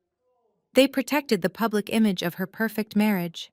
They knowingly left her in a fake relationship with a desperate criminal who was funding a mistress with stolen money. Brianna slowly stood up from her expensive leather chair, her entire body trembling violently. She looked at Valerie, who was staring down at her own lap, entirely unable to make eye contact with the daughter she had just claimed to fiercely protect. Brianna asked them how they could possibly do this to her. Her voice was barely a whisper, but it carried immense pain. She asked how they could smile in her face every single day, plan her baby shower, and talk about family values, knowing her entire life was a disgusting lie built on stolen money and infidelity. Harrison opened his mouth and weakly raised his hand to formulate a pathetic excuse, but he had absolutely nothing to say. The undeniable proof of his betrayal was still echoing off the glass walls. I picked up my phone and slipped it smoothly back into my tailored suit pocket. I looked at the three broken people sitting in my boardroom and told them that their desperate pleas for family loyalty were completely worthless. I told Harrison that he had deliberately ruined his own logistics company with his massive ego. I looked at Valerie and told her she had willingly sold her own daughter's happiness and safety just to maintain a fake smile and a front row seat at church. I placed both hands firmly on the table and leaned forward. I coldly instructed them to gather their things and get out of my building immediately before I called my security team to physically drag them out into the street. But before any of them could even move toward the exit, the heavy glass door of the conference room was suddenly shoved open. The heavy glass door of the conference room was suddenly shoved open, hitting the metal doorstop with a loud crash. My security team was standing right behind the intruders, looking ready to physically tackle them to the ground, but I raised my hand, signaling the guards to stand down. Walking into my boardroom with an arrogant swagger that completely defied his current legal situation was Gavin. He was no longer wearing the pristine tailored tuxedo from the Christmas dinner. He was wearing the wrinkled dress shirt and slacks he had been arrested in just hours earlier. The faint red indentations from the federal handcuffs were still clearly visible on his wrists. But despite looking slightly disheveled, he did not look like a man who had just been busted for a massive financial crime. He looked incredibly smug. Right behind him was a man wearing an aggressively expensive pinstripe suit, carrying a sleek leather briefcase. The man had slicked back hair and the cold, calculating eyes of a high-priced defense attorney who specialized in keeping wealthy criminals out of federal prison. Gavin walked right past my parents and Brianna. He did not look at his pregnant wife. He did not offer a single word of comfort to the woman whose house had just been raided by the feds because of his lies. He walked straight up to the opposite end of the long polished table and stared directly at me. For a brief, pathetic moment, my parents actually thought he was there to save them. Harrison stood up from his leather chair, his eyes widening with desperate hope. He called out Gavin's name, asking if the horrible recording was just a misunderstanding and begging him to fix the mess with my firm. Gavin did not even turn his head to look at my father. He simply told the old man to shut his mouth and sit down because the adults were doing business. The absolute sheer disrespect in his voice hit Harrison like a physical blow. The wealthy white son-in-law he had worshipped and sacrificed his own daughter for was treating him like a nuisance on the street. Harrison slowly sank back into his chair, completely broken. Gavin rested his hands on the polished wood and let out a loud, grating laugh. The sound echoed off the glass walls of my office. He looked at me and slowly clapped his hands together 3 times in a mocking gesture. He told me I had put on a fantastic show. He said he was genuinely impressed that the quiet little sister who always faded into the background had managed to climb the corporate ladder at a ruthless place like Apex Debt Acquisition. He admitted that buying the defaulted commercial loans of my parents' logistics company was a very clever move. But then his smile twisted into a vicious sneer. He told me I was completely out of my league and that I should have stayed in my lane. The slimy lawyer stepped forward and unlatched his leather briefcase. He pulled out a single thick document printed on heavy legal paper and slid it across the long table. It stopped right in front of my hands. Gavin leaned forward and told me that his elite Wall Street connections were much stronger than a simple federal raid. He proudly announced that a silent partner had already posted his massive bail, and that he had absolutely no intention of ever sitting in a prison cell. He then pointed a finger at the document sitting in front of me and told me to read it carefully before I started celebrating my hostile takeover of the family estate. I looked down at the paper, but I did not touch it. Gavin could not contain his desperate need to gloat. He loudly explained the contents of the document to the entire room. He told me that he was not a stupid man and that he had seen the financial collapse of his Ponzi scheme coming for several weeks. He knew the early investors were preparing to contact the authorities, and he knew my parents were defaulting on their massive commercial loans. So 30 days ago, he took action to protect his most valuable asset. He smugly revealed that he had executed a quiet title transfer on the sprawling colonial mansion. He had moved the legal deed of my parents' historic estate out of their names and directly into an anonymous offshore trust based in the Cayman Islands. My parents gasped in absolute horror.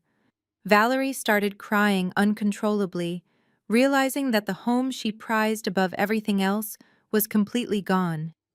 Gavin laughed at their pain. He looked at me with cold, triumphant eyes and explained the legal reality of my situation.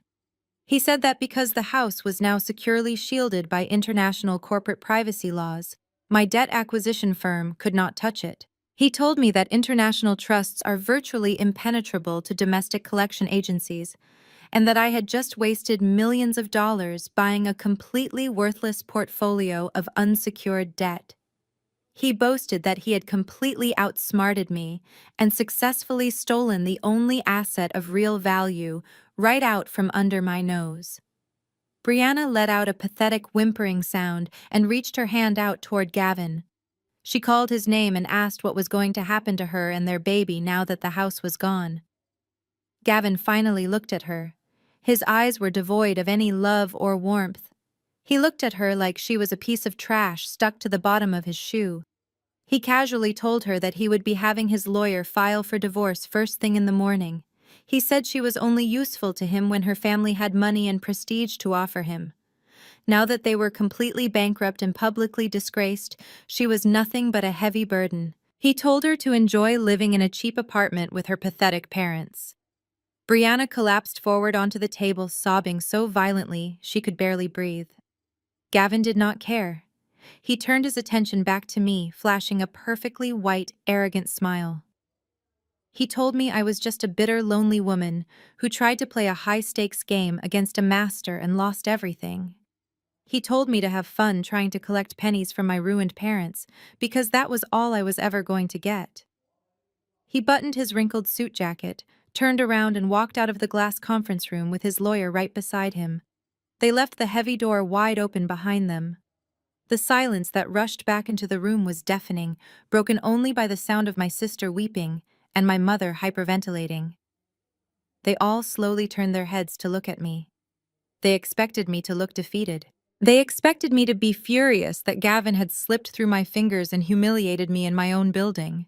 They thought I was completely cornered and that my entire master plan had just failed spectacularly. I sat perfectly still in my executive chair, looking down at the offshore deed transfer document sitting on the polished wood. I did not frown. I did not show a single trace of panic. I just slowly reached out and picked up the paper. 3 weeks later, the heavy oak doors of the federal bankruptcy court swung open. The air inside the building was completely sterile and suffocating. The courtroom itself was a massive chamber of dark mahogany and green leather designed specifically to intimidate anyone who stepped inside. The high ceilings echoed with the quiet murmurs of clerks and federal marshals. I walked down the center aisle wearing a sharp charcoal gray suit, carrying a single heavy black leather briefcase. I did not look at the gallery benches or the spectators. I walked with absolute purpose and took my seat at the long, polished table designated for the primary secured creditors. The empty chair next to me highlighted exactly how isolating this process was, but I did not care. I was completely in my element. A few minutes later, the heavy doors opened again, and Gavin walked in. He was wearing a custom-tailored navy blue suit that probably cost more than most working families make in an entire year. His aggressively expensive defense attorney was walking right beside him, carrying a thick stack of manila folders. Gavin did not look like a desperate man facing multiple federal indictments and a massive involuntary bankruptcy proceeding. He looked like a wealthy young CEO arriving at a routine corporate board meeting. He leaned over and whispered a joke to his lawyer, and they both chuckled softly, ignoring the gravity of the room. Gavin was absolutely certain that his anonymous offshore trust in the Cayman Islands was completely bulletproof. He firmly believed he had successfully hidden his most valuable assets and that this federal hearing was just a minor administrative annoyance he had to endure before he could walk away, scot-free. Right behind Gavin walked my parents. Harrison and Valerie hurried down the center aisle looking incredibly out of place in the stark legal environment. They bypassed the neutral seating areas and chose to sit directly behind the defense table on Gavin's side of the courtroom. Their presence right behind him was the ultimate display of their staggering delusion and deeply toxic pride. After everything they had heard on that audio recording in my office, after watching their precious white son-in-law treat them like absolute garbage, they still desperately chose to align themselves with him. Valerie was wearing a dark conservative dress, trying her hardest to project an image of quiet high society dignity. She looked completely exhausted, her face drawn and pale, but her eyes still held a frantic, desperate hope. Harrison sat rigidly next to her, aggressively straightening his tie and glaring across the wide aisle directly at me. They had somehow convinced themselves that Gavin's illegal offshore transfer had miraculously saved the family estate. They truly believed that Gavin was playing some brilliant multidimensional financial chess game and that he was about to publicly humiliate me in front of a federal judge. They wanted him to put me in my place so badly that they were entirely willing to ignore the glaring fact that he had destroyed their business, their reputation, and their daughter's marriage. Brianna was noticeably absent from the courtroom. I had heard through the legal grapevine that she had finally moved out of their tiny temporary apartment and was staying on the couch of a distant cousin. She could not face the extreme public humiliation of the federal proceedings, and she absolutely could not stomach sitting next to the parents who had willingly sold out her happiness to protect their own fake social standing. She was finally beginning to understand the brutal reality of the family dynamic she had previously benefited from. The heavy side door opened, and the bailiff loudly announced the arrival of the federal bankruptcy judge, commanding everyone in the room to stand up. The judge was an older woman with sharp, piercing eyes and a well-known reputation for being completely ruthless against white-collar financial criminals. She sat down at the elevated wooden bench, adjusted her reading glasses, and immediately called the court to order. The atmosphere in the room instantly shifted from quiet anticipation to intense legal scrutiny. Gavin's slimy defense lawyer stood up first, confidently buttoning his expensive suit jacket. He launched into a smooth, heavily rehearsed speech about how his client was simply an unfortunate victim of volatile market conditions and aggressive federal overreach. The lawyer argued passionately that all of Gavin's remaining domestic assets had been properly documented, surrendered, and liquidated. He claimed that there was absolutely no money left to distribute to the angry creditors. He conveniently glossed over the sudden transfer of the massive historical estate, acting as if the missing millions simply did not exist. He painted Gavin as a hard-working investment banker who just made a few administrative errors during a difficult economic downturn.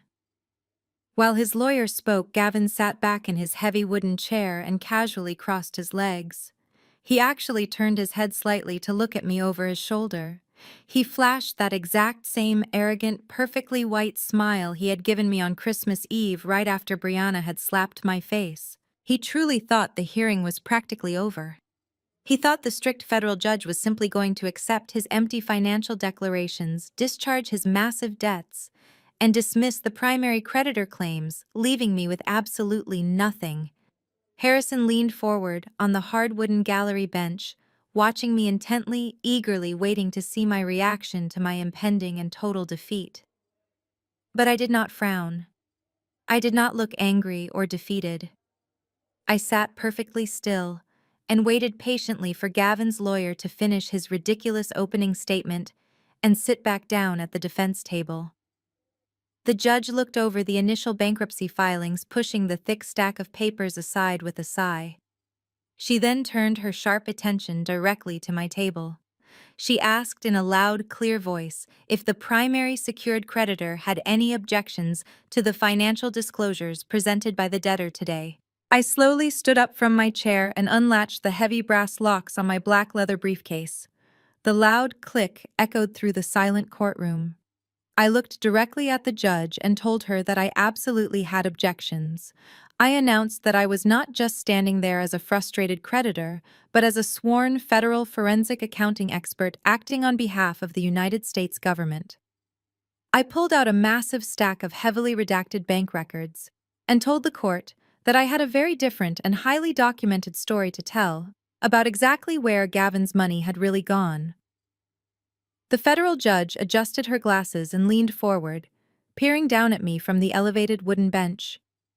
She asked me to state my full name and professional title for the official court record. I stood tall and spoke clearly into the microphone. I stated my name and identified myself as the Senior Director of Operations at Apex Debt Acquisition and a federally certified forensic accountant acting as a special financial expert for the prosecution.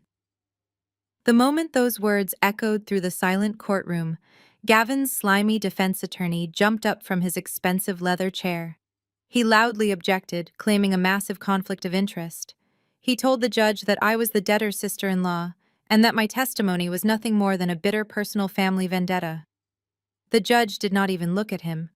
She calmly reviewed the federal appointment documents sitting in front of her and overruled the objection immediately. She stated that my credentials were fundamentally impeccable and that my firm held the primary legal claim over the seized commercial assets. She ordered me to take the witness stand and proceed with my financial breakdown. I picked up my heavy black briefcase and walked slowly across the completely silent courtroom. I could feel the burning, terrified stares of my parents boring into the back of my neck, but I did not acknowledge them at all. I walked right past the defense table where Gavin was sitting. The arrogant, confident smirk had completely vanished from his face. He was finally realizing that I was not there to argue about petty family dynamics or ruined Christmas dinners. I was there to clinically and legally dissect his entire life under federal oath. I took my seat in the wooden witness box, raised my right hand, and swore to tell the whole truth.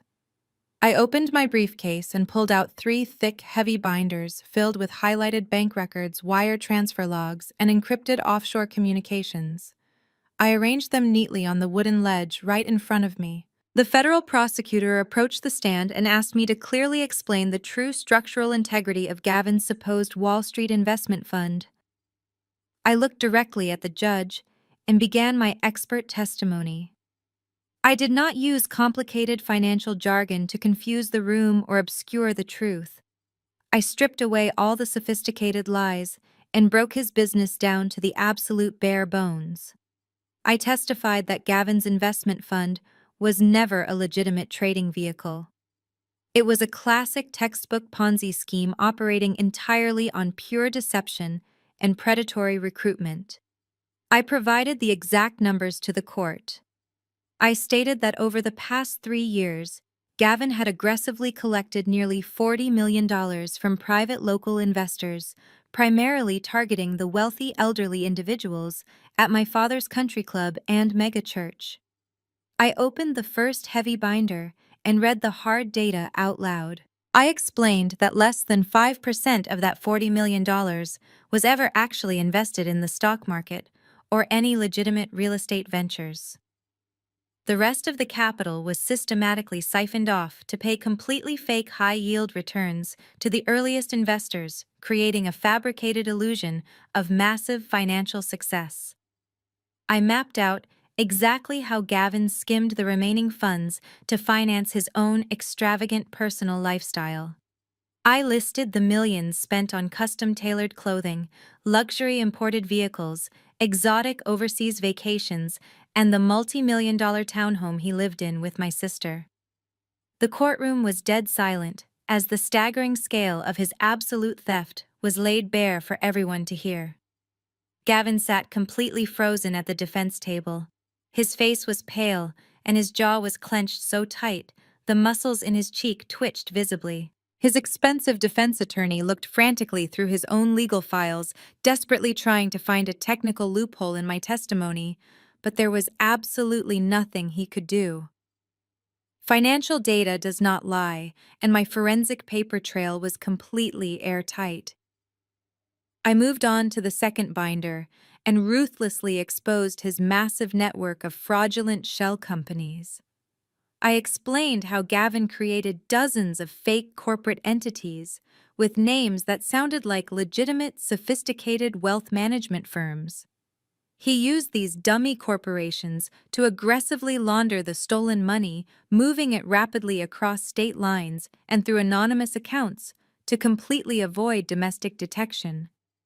I did not hold anything back from the public record. I turned to a specific highlighted page and detailed the recurring wire transfers to a private limited liability company registered in Delaware. I explained to the judge that this specific shell company had only one actual function, which was paying the exorbitant monthly rent, luxury credit card bills, and designer shopping habits of Gavin's 22-year-old mistress. I read the exact dollar amounts out loud, reducing his secret glamorous affair to nothing more than a cold, calculated line item in a massive federal fraud investigation. Sitting directly behind the defense table, Valerie let out a sharp, horrified gasp, covering her mouth with her trembling hand. Harrison stared blankly ahead, his entire worldview crumbling as the brilliant white son-in-law he idolized was officially documented as a common thief who funded his cheating with their friend's retirement money. The prosecutor asked me to address the defense lawyer's opening statement regarding the excuse of market volatility. I looked right at Gavin's lawyer and shook my head.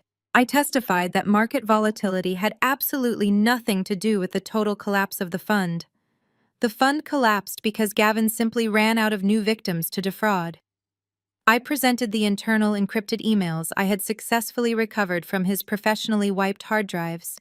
The emails explicitly showed Gavin panicking as his cash reserves completely dried up. He knew the entire scheme was imploding, and he desperately needed a massive, rapid infusion of cash to stop the angry early investors from calling the federal authorities. This was the exact moment I tied my parents directly into his dark web of criminal destruction.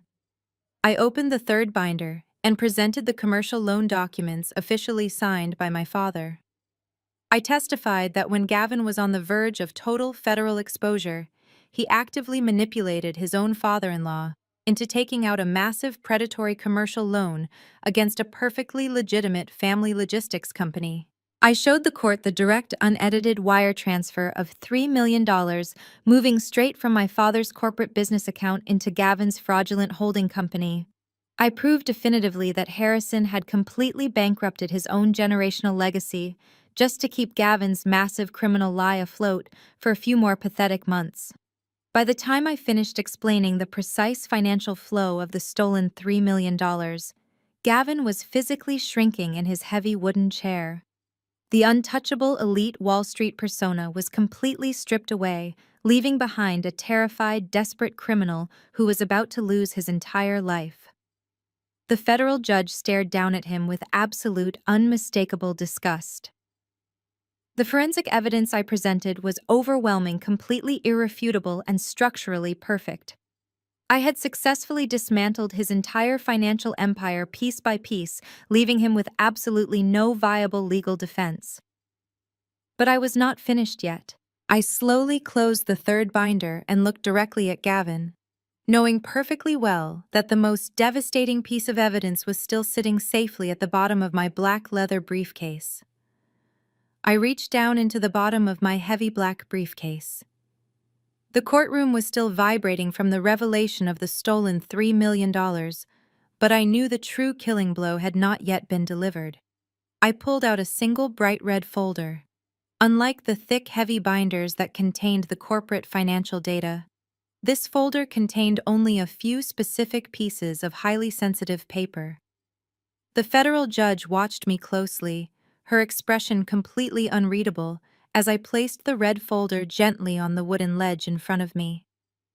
Gavin's defense lawyer stood up again, his voice noticeably lacking the aggressive, arrogant confidence he had displayed just an hour earlier. He preemptively argued to the court that any offshore trusts established by his client were legally protected private entities that fell completely outside the jurisdiction of this domestic bankruptcy proceeding. He nervously reminded the judge that the title transfer of the Harrison family estate to the Cayman Islands Trust was fully executed a full 30 days before any federal indictments were ever filed, making it a legally binding restructuring of private family assets. I opened the red folder and pulled out the high-resolution copies of the offshore deed transfer. I looked right at the slimy defense lawyer and calmly agreed with his assessment. I stated out loud for the court record that under normal financial circumstances, an offshore trust established prior to a federal indictment would indeed be incredibly difficult for any domestic collection agency to pierce. Hearing this, Gavin let out a loud, shaky breath of pure relief, his rigid shoulders dropping slightly in his tailored suit. He leaned back in his chair and actually smiled. He truly thought he had won that specific battle and successfully hidden his ultimate prize. But then I turned my attention back to the federal judge, and the smile on his face completely vanished. I told the judge that the Cayman Islands Trust was indeed designed like a financial fortress, but the core foundation it was built upon was entirely fraudulent.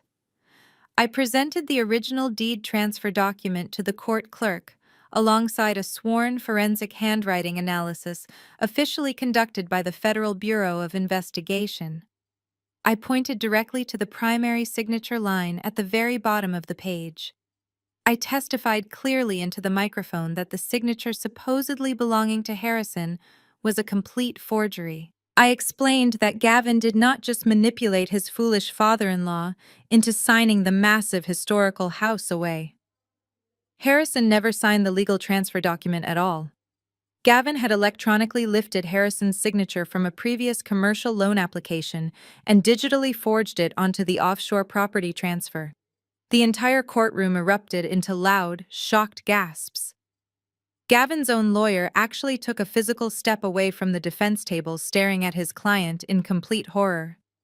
Forging a signature on a federal real estate transfer across international lines was not just a minor white-collar technicality.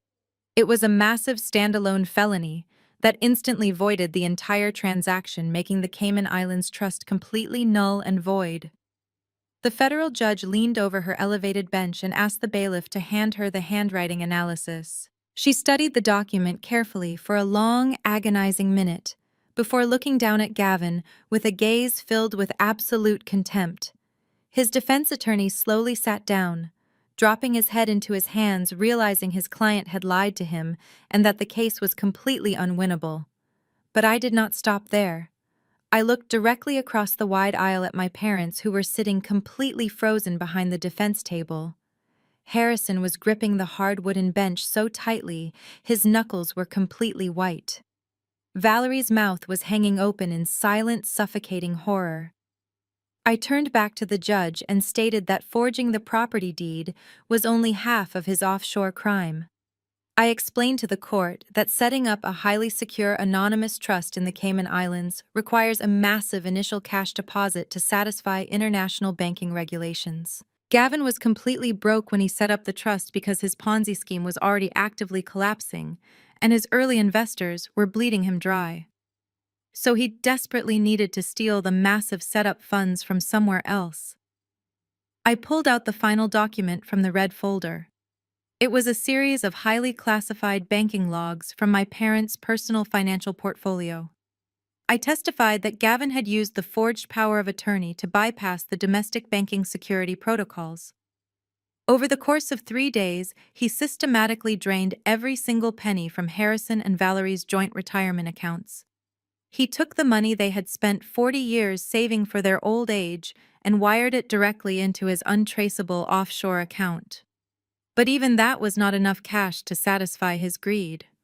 I presented the final page showing that Gavin also illegally cashed out their massive whole life insurance policies. He took the heavy cash surrender value meant to cover their end-of-life expenses and funneled it straight to the Cayman Islands to secure his own wealthy future. The sheer magnitude of the theft hung heavily in the sterile courtroom air. Valerie let out a piercing, guttural scream that echoed violently off the high mahogany ceilings.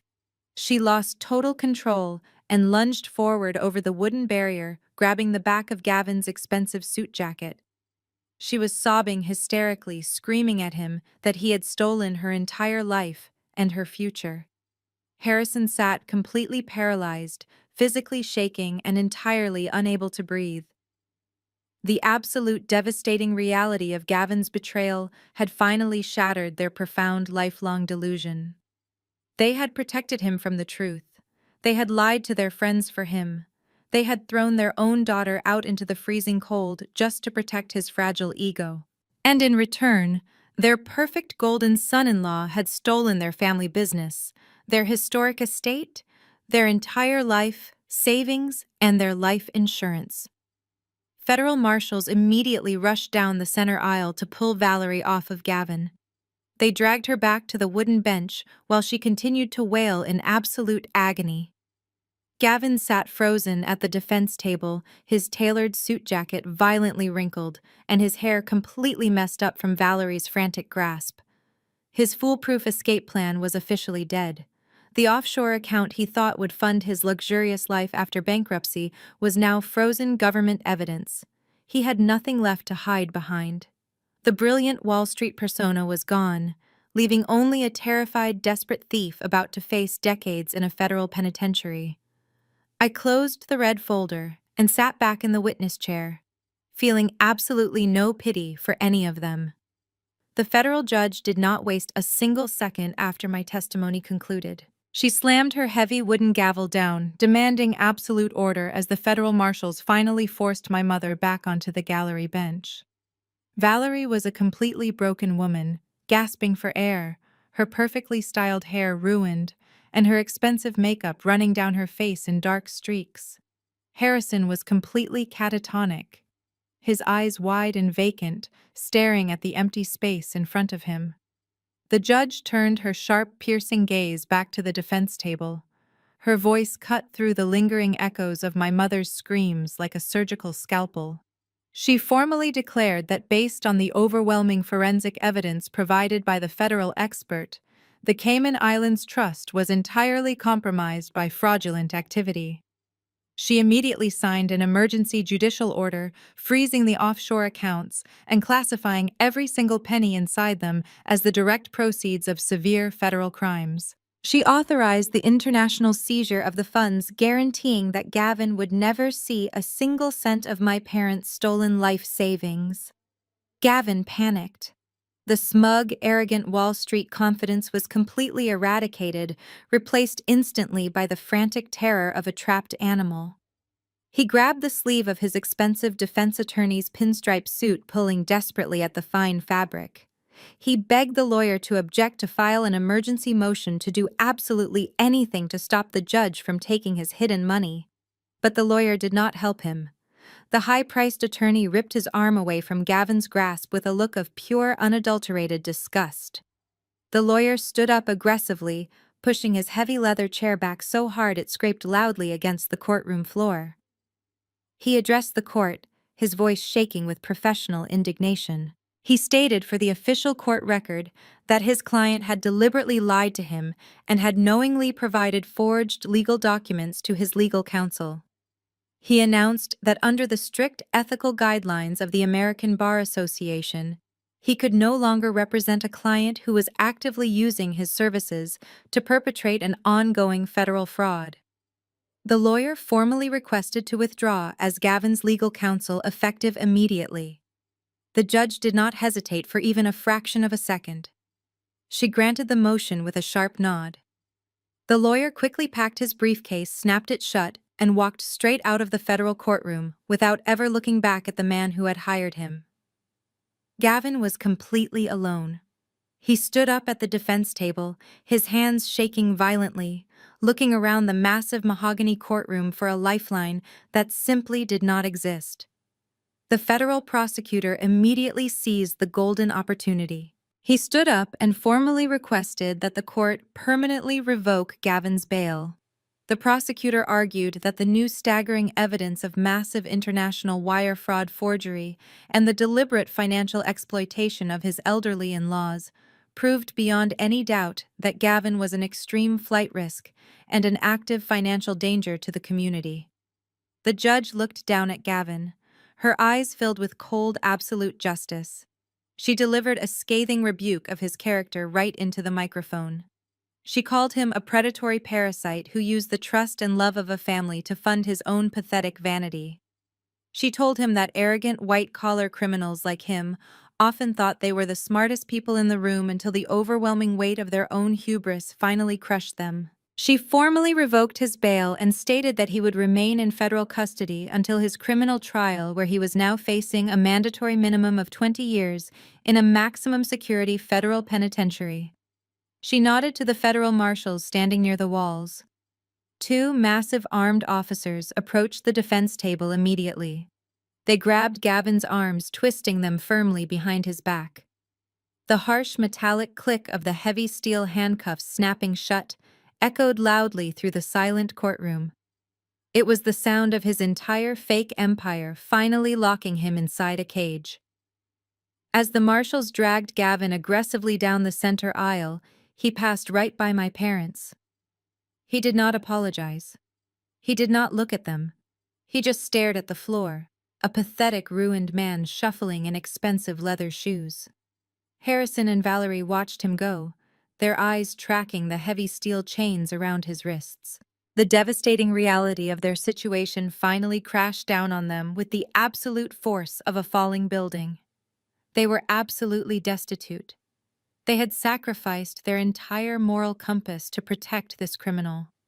They had actively conspired to commit corporate fraud. They had lied to their devoted church congregation. They had alienated their wealthy friends, and they had brutally discarded their own daughter just to maintain the illusion of their perfect high society family. Now the illusion was completely dead and buried.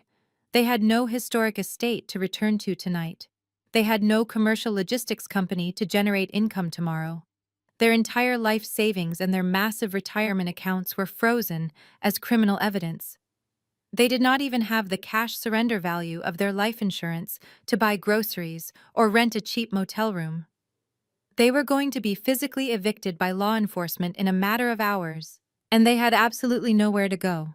Harrison buried his face in his trembling hands and began to weep. It was not a quiet, dignified cry. It was the loud, ugly sobbing of a broken man who realized his massive blind ego had just destroyed his entire bloodline. I sat in the witness box and watched them break down completely. I felt no joy in my chest, but I also felt no sorrow. It was simply the inevitable mathematical result of decades of toxic behavior finally reaching its absolute 0 point. The federal judge turned to me formally, thanked me for my extensive forensic testimony, and officially excused me from the witness stand. I stood up smoothly and calmly gathered my files. I placed the red folder and the 3 heavy binders back into my black leather briefcase. I latched the brass locks securely, feeling the deeply satisfying weight of a closed case. I stepped down from the elevated wooden box and walked confidently down the center aisle of the courtroom. I had to walk directly past the gallery bench where my parents were sitting completely destroyed. Valerie looked up at me, her eyes red and heavily swollen, her face a mask of total absolute despair. She weakly reached her trembling hand out toward me, hoping for a final sliver of the daughterly obedience she had mercilessly exploited her entire life. She whispered my name, her voice cracking with the sheer crushing weight of her pathetic ruin. I did not stop walking. I did not look down at her outstretched hand. I kept my eyes focused straight ahead, holding my head high and pushed open the heavy oak doors of the courtroom, walking out into the bright, clean light of the federal hallway, leaving them entirely alone in the dark ruins of the life they had chosen to build. The 72-hour eviction notice expired the very next morning. When the local sheriff's department arrived at the sweeping circular driveway of the historic estate, they did not come quietly. 3 marked patrol cars parked directly on the pristine manicured lawn, flashing their harsh red and blue lights for the entire wealthy neighborhood to see. Valerie and Harrison were forced to walk out of the heavy oak front doors, with nothing but 2 small plastic trash bags containing a few basic changes of clothes. Harrison tried to argue with the deputies, aggressively waving his hands and demanding to speak to a supervisor, but the lead officer simply unclipped his handcuffs and threatened to arrest him for criminal trespassing on private property. The federal asset freeze meant they were not allowed to take any of the expensive artwork, the custom furniture, the imported crystal, or even Valerie's extensive collection of designer handbags. Everything inside the house was officially classified as secure collateral for my debt acquisition firm. Valerie tried to cover her face with a cheap silk scarf as she walked down the wide front steps, but it was a completely useless gesture. The neighbors who used to attend their extravagant holiday parties and drink their expensive champagne were now standing visibly on their large porches, openly staring and whispering to one another. The deep, public humiliation that Valerie had spent her entire adult life trying desperately to avoid was finally happening right on her own front lawn, in broad daylight. They had to walk nearly 2 miles to the nearest city bus stop, because all three of their luxury leased vehicles had already been aggressively towed away by the commercial bank. The expensive leather loafers Harrison wore were meant for stepping out of luxury sedans, not for walking miles on cracked public sidewalks, and by the time they reached the bus stop, his feet were bleeding. Their desperate, pathetic attempts to salvage any remaining shreds of their high society status failed spectacularly over the next few days. The morning after the court hearing, Harrison received a cold, incredibly brief email from the board of directors at the exclusive country club. The email formally stated that his elite membership was permanently revoked, effective immediately due to a severe violation of their moral turpitude clause. The other wealthy African American families at the club felt profoundly betrayed that Harrison had used their shared cultural spaces and established community trust to funnel their retirement money to a white criminal. His name was physically unbolted and removed from the heavy bronze founder's plaque in the main clubhouse. His customized mahogany golf locker was completely emptied into a cheap cardboard box and thrown directly into the alley dumpster. Valerie's experience was even more emotionally devastating.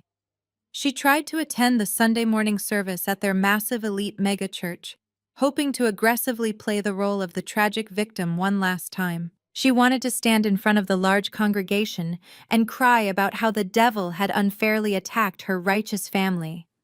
But the head pastor had already instructed the private security team to block her at the heavy glass front doors.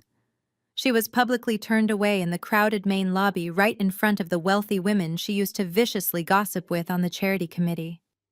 The church community completely shunned them, treating them like absolute diseased pariahs who had brought massive financial ruin and intense public shame to their prestigious congregation. They would not even answer her frantic phone calls.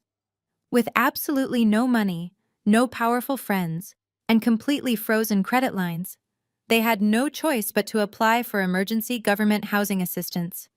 The exact same federal government they had actively tried to defraud was now their only source of basic daily survival. They were eventually placed in a tiny one-bedroom subsidized apartment in a heavily neglected neighborhood on the far industrial outskirts of Atlanta. The absolute contrast between their sprawling historic colonial mansion and this cramped concrete box was staggering. The apartment smelled faintly of damp mold and stale cigarette smoke from previous tenants. The drywall was paper-thin, and the loud, terrifying sounds of police sirens and violently arguing neighbors echoed through the small space all night long, making it impossible to sleep. There was no imported Italian marble, no high vaulted ceilings, and no custom crystal chandeliers. The small kitchen had cheap peeling linoleum floors and a rusted refrigerator that constantly rattled loudly. Valerie, who used to spend her entire afternoons browsing exclusive luxury boutiques online, now had to figure out how to stretch a small booklet of government food stamps to cover their basic weekly groceries. She absolutely refused to leave the tiny apartment during the daylight hours, terrified that someone from her glamorous old life might drive by and see her carrying cheap plastic grocery bags on the side of the road. Trapped together inside that tiny, suffocating space, their marriage rapidly dissolved into a state of constant, bitter warfare. The polite, refined, high society manners they used to mask their toxic relationship were completely stripped away. Every single day became an exhausting, vicious cycle of screaming and aggressively placing the absolute blame on one another.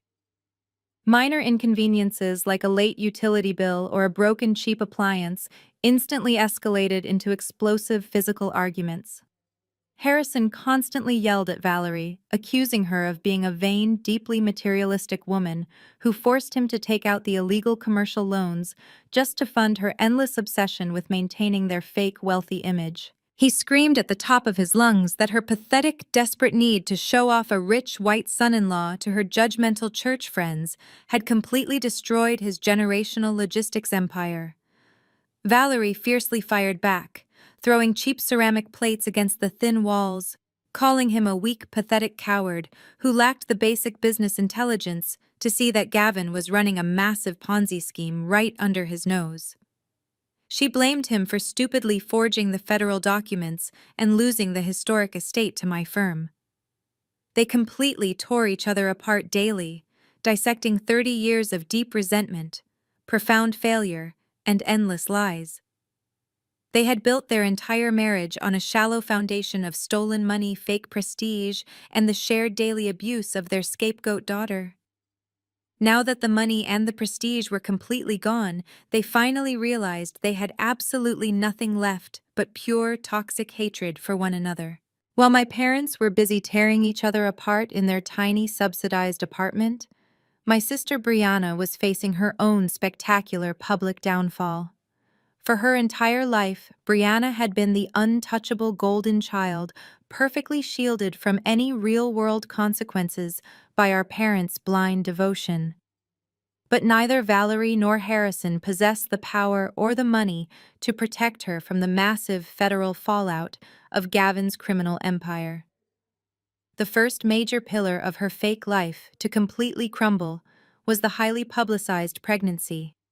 During the initial stages of the divorce and bankruptcy proceedings, the court mandated a standard disclosure of all medical records to establish potential child support and custody arrangements. Brianna tried desperately to avoid the medical evaluations, claiming intense emotional distress, but the federal judge was absolutely merciless. When the truth finally came out, it was more pathetic than anyone could have imagined. There was no baby. No. Brianna had completely fabricated the entire pregnancy. She later tearfully admitted to a court-appointed mediator that she had faked the announcement because she could feel Gavin pulling away from her.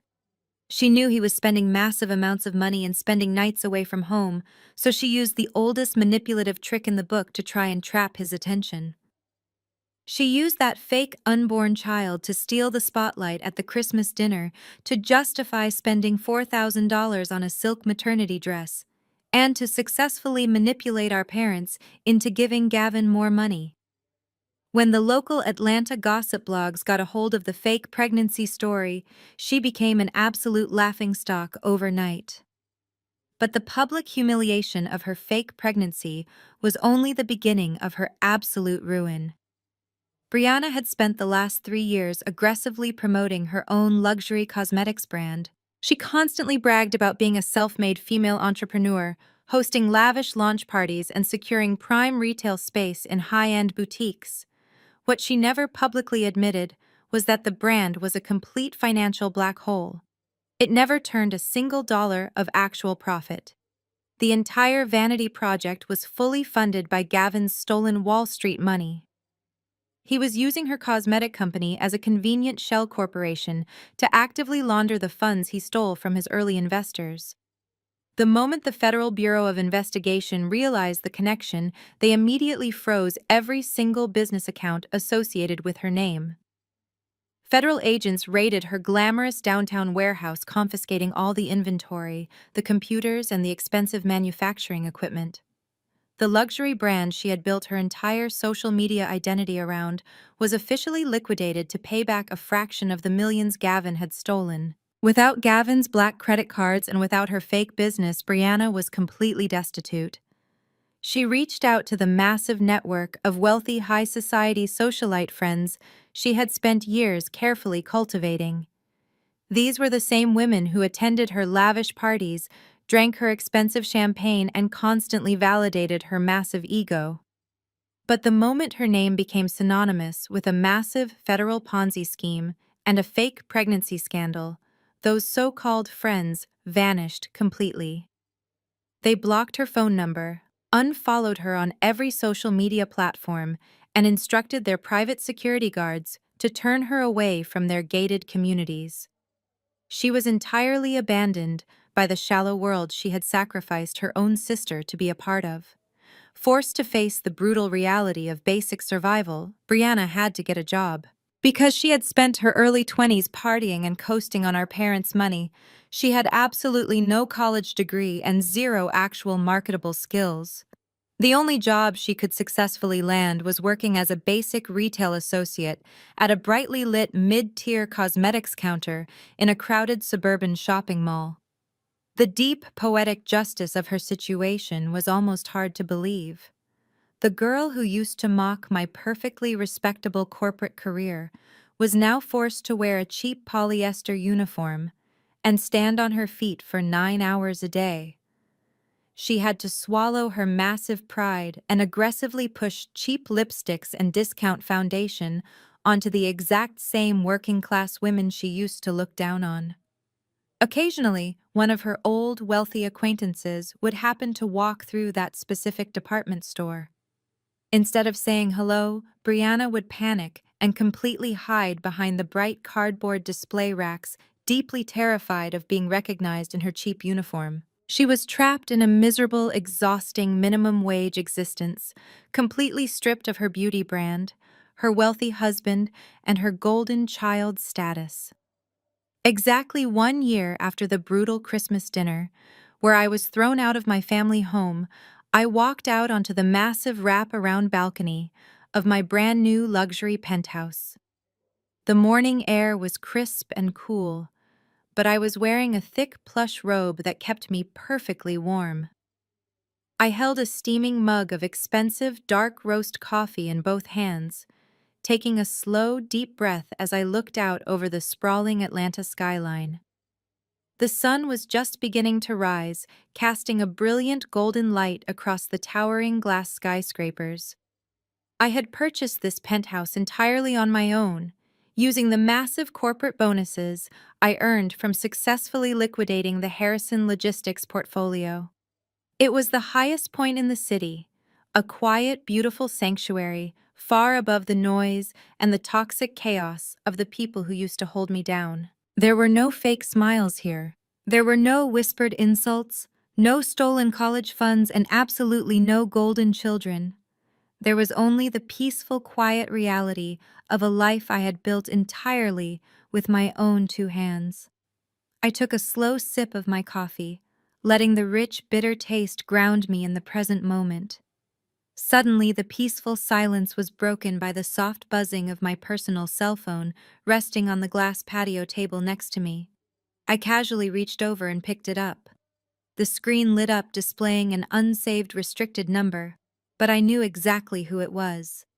I swiped the green button to accept the call and brought the phone to my ear without saying a single word.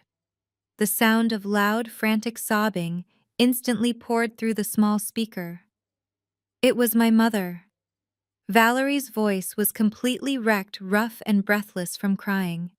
She sounded older, more fragile, and entirely defeated. "Morgan, please," she begged, her voice cracking desperately. "Please do not hang up on me. Your father and I have absolutely nothing left. The government housing is horrible, and we cannot afford our basic medication this month. Dad is working as a night shift security guard and his feet are ruined.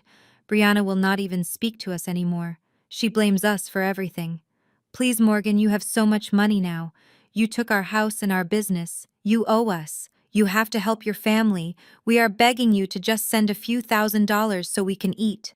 I stood perfectly still on my beautiful balcony, looking down at the tiny cars moving on the highway thousands of feet below me. I listened to her pathetic, desperate pleas and searched my heart for even a single ounce of sympathy. I looked for the scared little girl who used to crave her mother's approval, who used to do extra chores just hoping Valerie would smile at her. But that little girl was gone. She had died the exact moment Harrison opened that heavy oak door on Christmas Eve, and Valerie told me to get out. I realized in that moment that true closure does not always come from a dramatic screaming match or a tearful forced apology. Sometimes true closure is just a profound empty silence. I did not sigh. I did not offer her a lecture about karma or poor financial choices. I simply pulled the phone away from my ear, looked at the glowing screen and firmly pressed the red button to end the call. Then I opened the settings menu and permanently blocked the number without a single second of hesitation. I placed the phone face down on the glass table, completely cutting off the last remaining thread connecting me to their toxic world. I turned my face back toward the rising sun and took another peaceful sip of my coffee. Walking away from a table where you are no longer respected is the absolute greatest victory you can ever achieve. For decades, my family convinced me that I was the problem. They made me believe that I was difficult, bitter, and unworthy of love, simply because I refused to blindly worship the golden child and accept their toxic behavior. They tried to keep me small so they could feel big. But the moment I stopped fighting for a seat at their broken table, I realized I possessed the power to build my own empire. My revenge was not just taking their assets. My true revenge was proving that their entire existence was a fragile lie, while my success was undeniably real. If you are watching this video, and you are currently trapped in a toxic family dynamic where you are constantly the scapegoat, I need you to hear this clearly. You do not owe your abusers your loyalty just because you share the same blood. You are allowed to walk away. You are allowed to protect your peace, your finances, and your mental health. Your worth is not determined by the people who are too blind to see your value. Thank you so much for listening to my story today. If my journey resonated with you, please hit the like button and subscribe to the channel to join a community of people who are breaking generational curses and taking their power back. Let me know in the comments below if you have ever had to cut ties with toxic family members to protect your own peace. Share your story, because someone out there might need the exact courage you found. Remember that the strongest thing you can ever do is finally choose yourself.